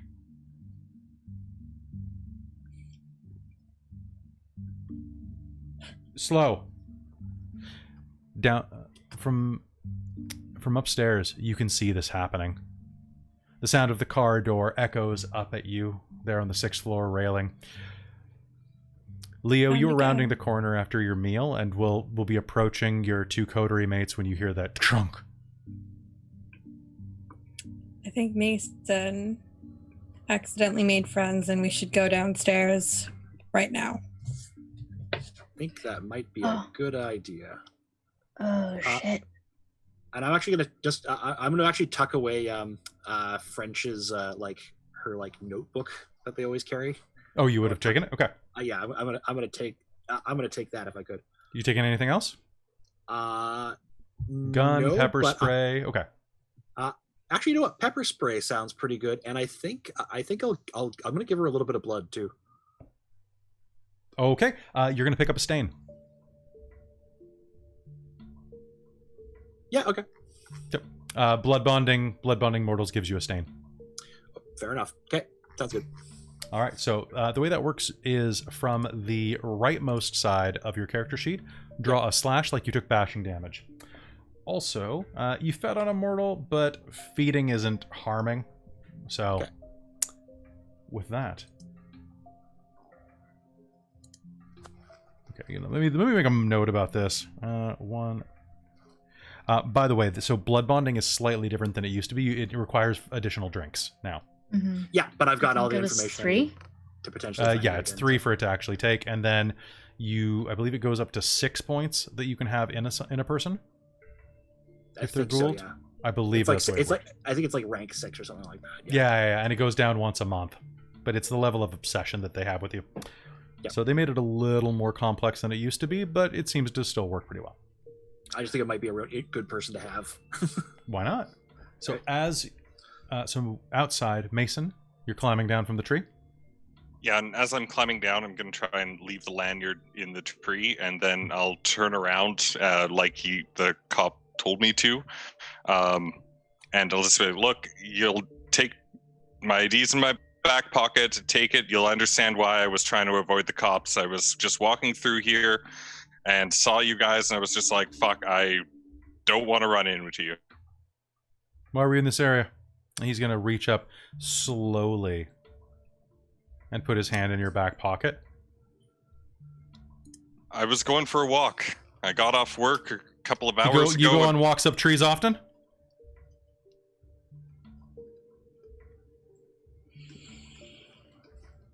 I was going for a walk, and I saw Down you. on your And knees. I'll get down on my knees. He'll take 4 steps back, making sure he's nice and clear of you, and check your wallet. I'm sorry, I panic when I see the police because I've had a lot of bad run-ins with you. Yeah, well, a lot of shitheads with bad reputations panic when they see police. There's a reason for that. It's because we're gonna bust your ass if you're doing something wrong. Guess what? Hanging outside a crime scene? What the fuck is that? That's wrong. Okay? French, I got somebody down here who's fucking with the crime scene. Are you there? Can I run back over to the? If I hear that, can I? You run guys back are long gone by okay, now. cool. Then forget it. Then I wasn't sure how far we got. French.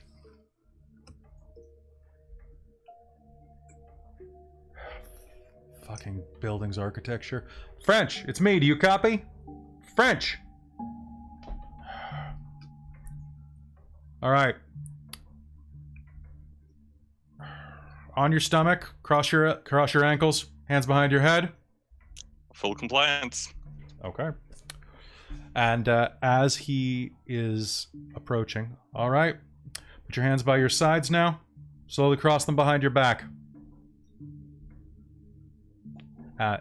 He reaches into his side pouch, pulls out a pair of handcuffs, kneels down, and prepares to put them on your wrists.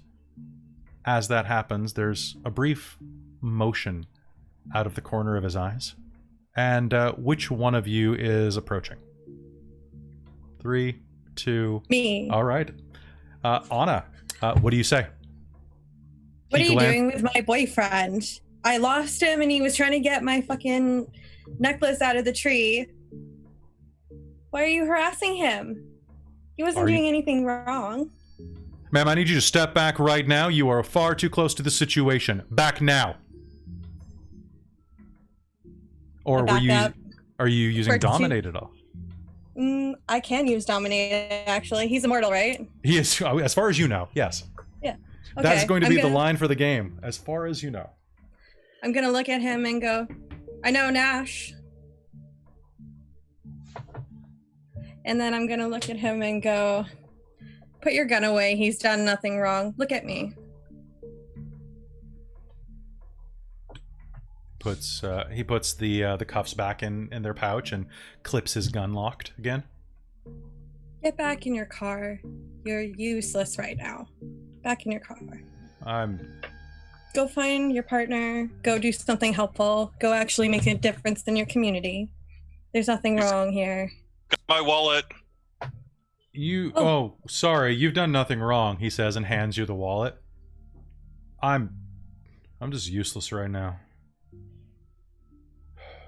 Have a good night, okay. sir. Ma'am, have a good night. Good night. Go back in your car. Sorry for any trouble, Mr. Roy. Don't worry, I won't write this up. And he That's stands up and walks away, passing the two of you. Walks back to his car.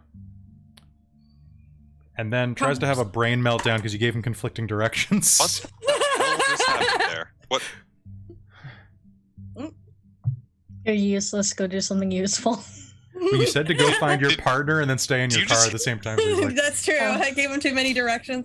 I was like, I don't care. Just go anywhere. Away from here. Just away from here. Sorry, Mason.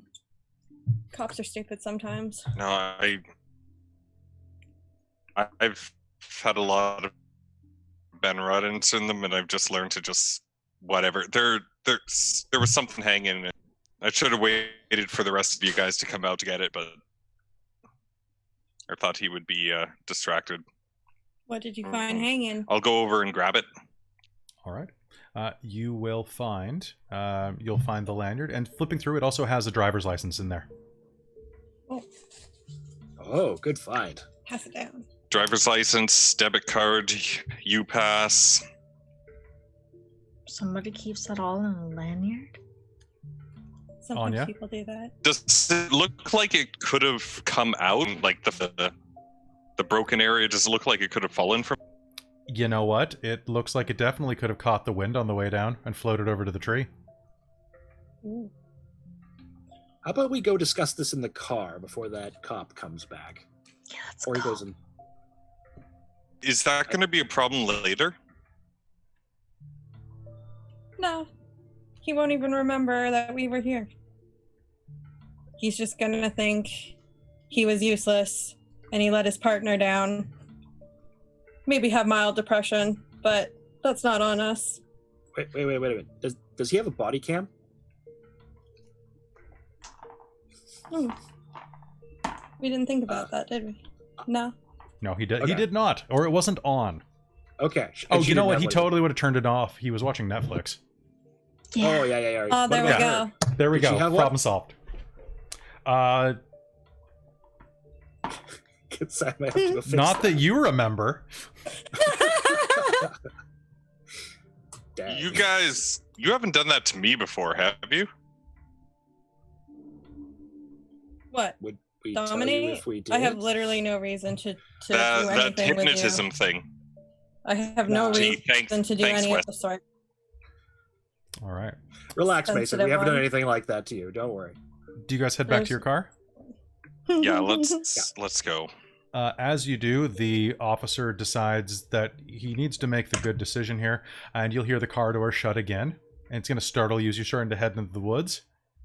The cop's going to look over your direction and do something that a cop hasn't done to you since you were a kid. Have a nice night, Mr. Mason. And then is going to turn and robotically walk toward the building. Weird. Sorry, the look on your face is too good, Chris.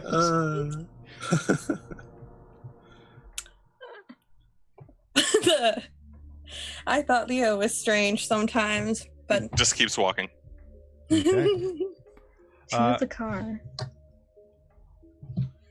As you walk through the woods, it's a quick jaunt.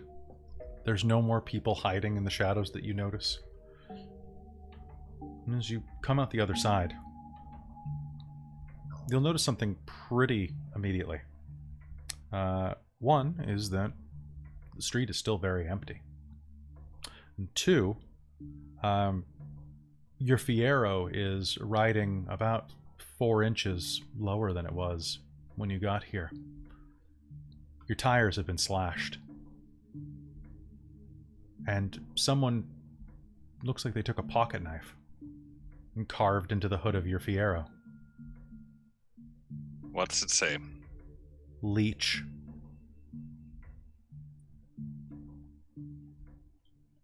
It's not untrue. but that means it's a direct attack at us, which means somebody knows we're vampires who may not. Someone's not supposed to know that, and they know that. That's a problem. Well, about the Yes. person that Leo saw in the woods? Well, that'd be my suspicion. And if we think that, oh yeah, We didn't tell you guys yet. Tell us what. Oh, Well, Anna licked There's- the carpet. I'll tell you why.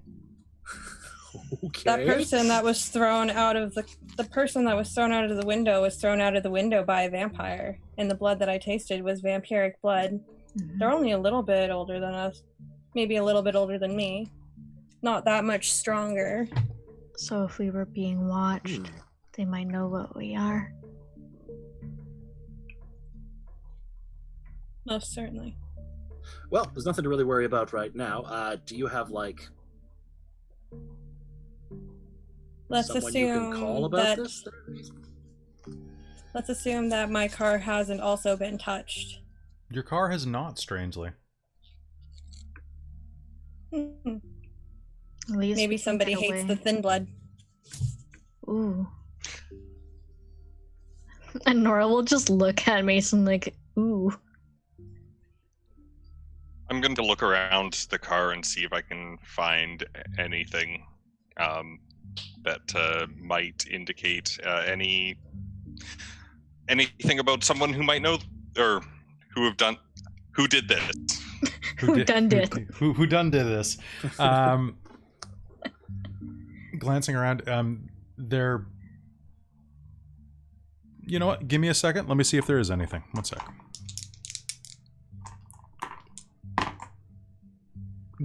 Against all odds, yes.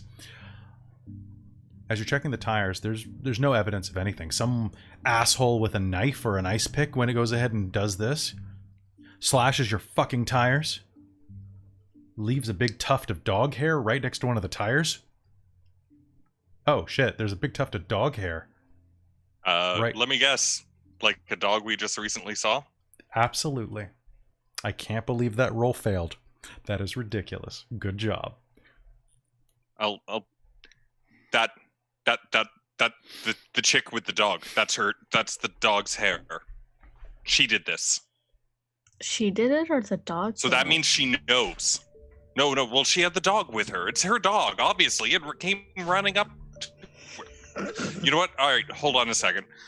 I'm going to take out my own knife and try to very, very awkwardly add a B in front of the L and turn the other E into an A, just because it's a word and it's not something that points towards one of us. Aren't we supposed to keep all this shit that might? No, you're right. Oh, that's a It's very better good if we idea. can't get the car moved for a while. Right, and somebody's just like, why the hell did they carve bleach? Like, well, because we drink blood. Or it's like, why the hell did they sell bleach? Why the fuck did somebody do this to my car? You're asking me why they wrote bleach in my car? Just do it. Did they go through your glove box? Does it look like the car's been broken into? Car has not been broken into. I think So it's we're just been fine. vandalized. Yep. But that fucking chick with the dog. How was she? You haven't seen this dog before, Mason? Or that It's chick? obvious with you. All right. Well, we gotta get moving here. Yeah. Let's all pile into Let's your. go. I don't think they can do anything more to this I'll thing. deal with this shit later. I'll grab some of my shit out of my car and just start automatically loading it in. Okay. Should we start Wesley, heading the to trunk. Centennial Square now? Yeah, I I think think that's probably so. the best idea. Yeah, I think because where was the other location? It was here, Centennial, and The square. The Yeah. morgue. Square. Or the It was morgue. also the Yeah. morgue. yeah, I think that's I don't want to go to a morgue tonight. let's go to the square. All right. With that, do you? I guess you all pile in Nora's car at this point. Anna. Anna. Anna's my car. car. Sorry. It's your car. Of course, it's your blue Civic. Shotgun. It's my shitty blue Civic. We're getting No. in my car. Nora's car is still by Ross Bay, probably. Can I drive? No way. My car. And get in the back seat.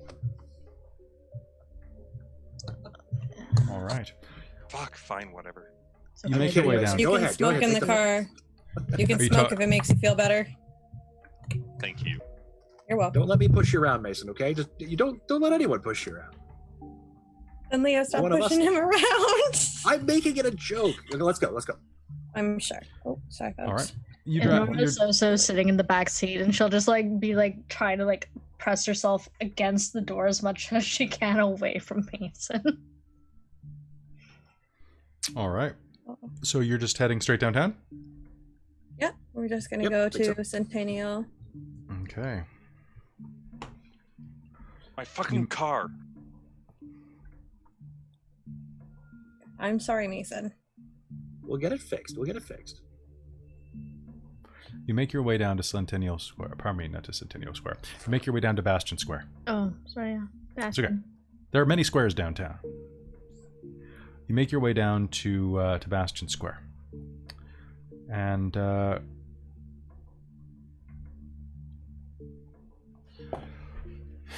parking's easy. Most of downtown is completely blocked off. Or, pardon me, is mostly... Sorry, it's getting a little late. Most of downtown is completely deserted. It's almost 1:30 in the morning. And there's The bar- nothing open anyways. On a really. Thursday night, the bars close at what, 1, 2? Yeah. You know? It's And a lot last... of places can't be open right now. It's true. You find yourself parking down along the waterfront. Actually, pardon me, you can't do that anymore. You find yourself parking down along Wharf Street where it allows.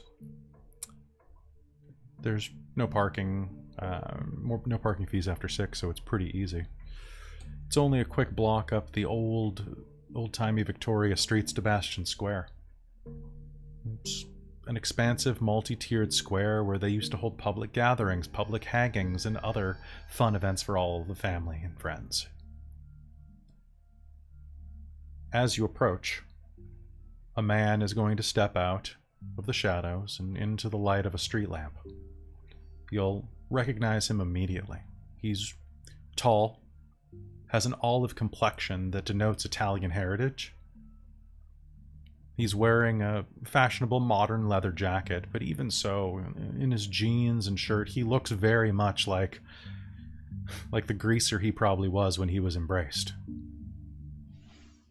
Frankie. Frank.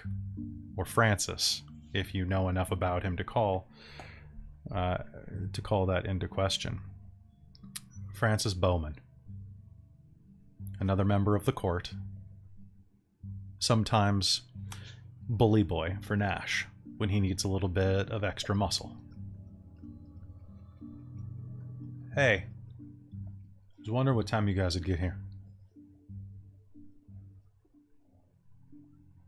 I've kept the area blocked off. Come on.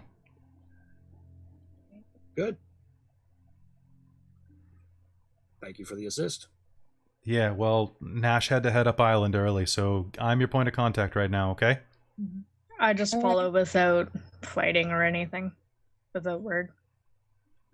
He leads you up by Bastion, or along Bastion Square.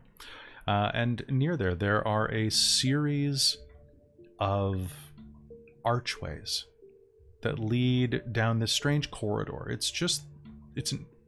I don't know how to describe this thing. It's there in real life, but it's a series of brick archways that kind of lead toward the back of a building, although there's nothing really at the end of it.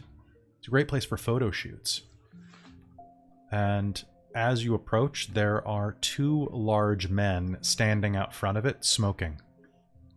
They turn and look at you, look over at Frankie, nod demurely. Don't worry, they're my guys. He leads you down the corridor, each brick archway, moving you closer to the smell of copper,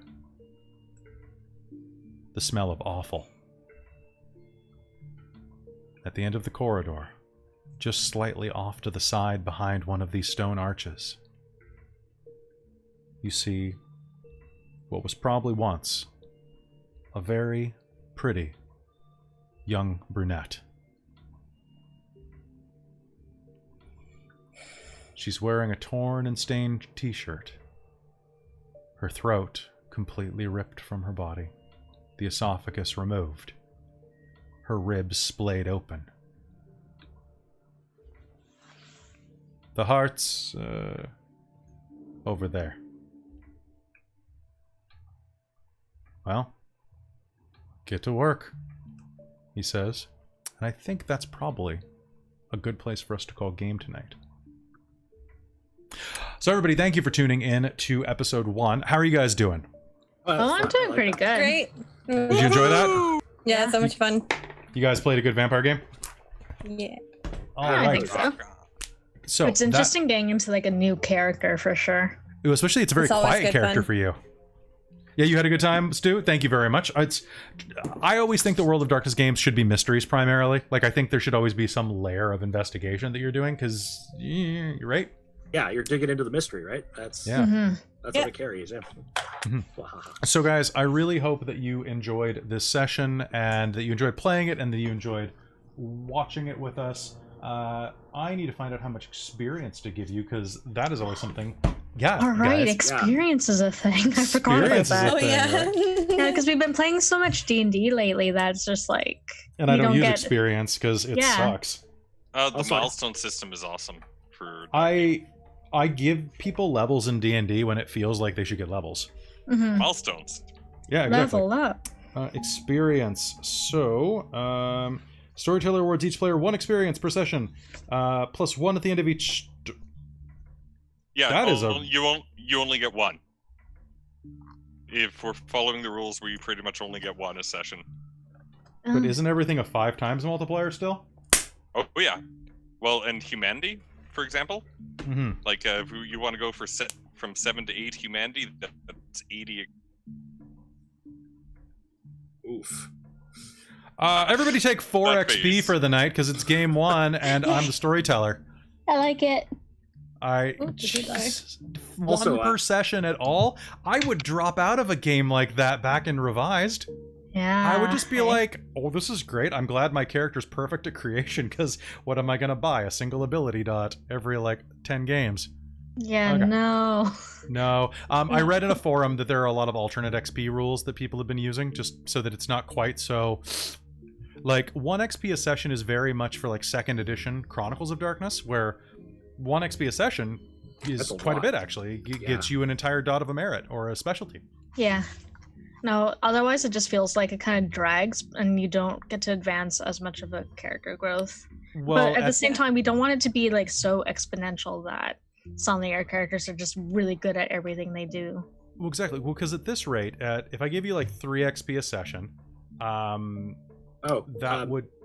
I should point out, it's in shorter it's meant to be 1 for long. For shorter chronicles, they say 2 at the end of each session.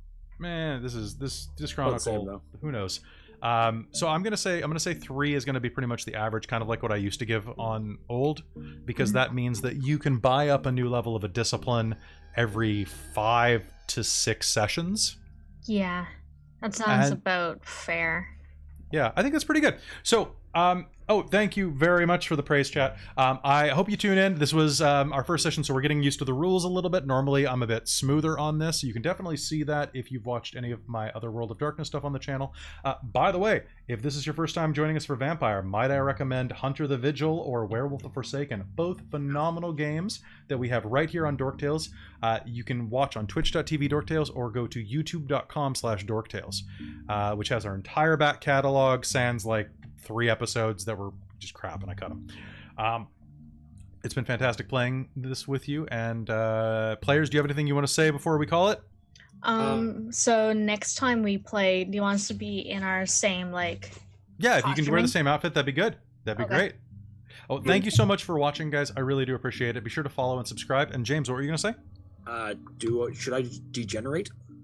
Oh, yeah. I Because forgot. that You got a might- stain, baby. Yeah. Oh, it feels good to let my personality out after an entire game of being stoic. Yeah. So the way that works is that's a stain. I think it's on Stain- 241 241. Okay, thank you so much for looking that rule up. or 239 for. I've read this book so many times, and it's still only kind of sticking. So guys, stick around for 1 sec. You want to hear our closing thing. I promise you. So on, you said 239. Oh, I might not have yet. If a character I want to accumulates... hear the closing theme. You should. You could just turn on Twitch in a second. Sustains at the end. After filling the empty dots, a clear but just a character that accumulates more stains than they have empty boxes in their humanity trap become impaired. Okay, so you need to make a remorse roll. So you are going to roll your unfilled dots. All right, so basically, this is very much like by the night, the by night system for LARP, actually.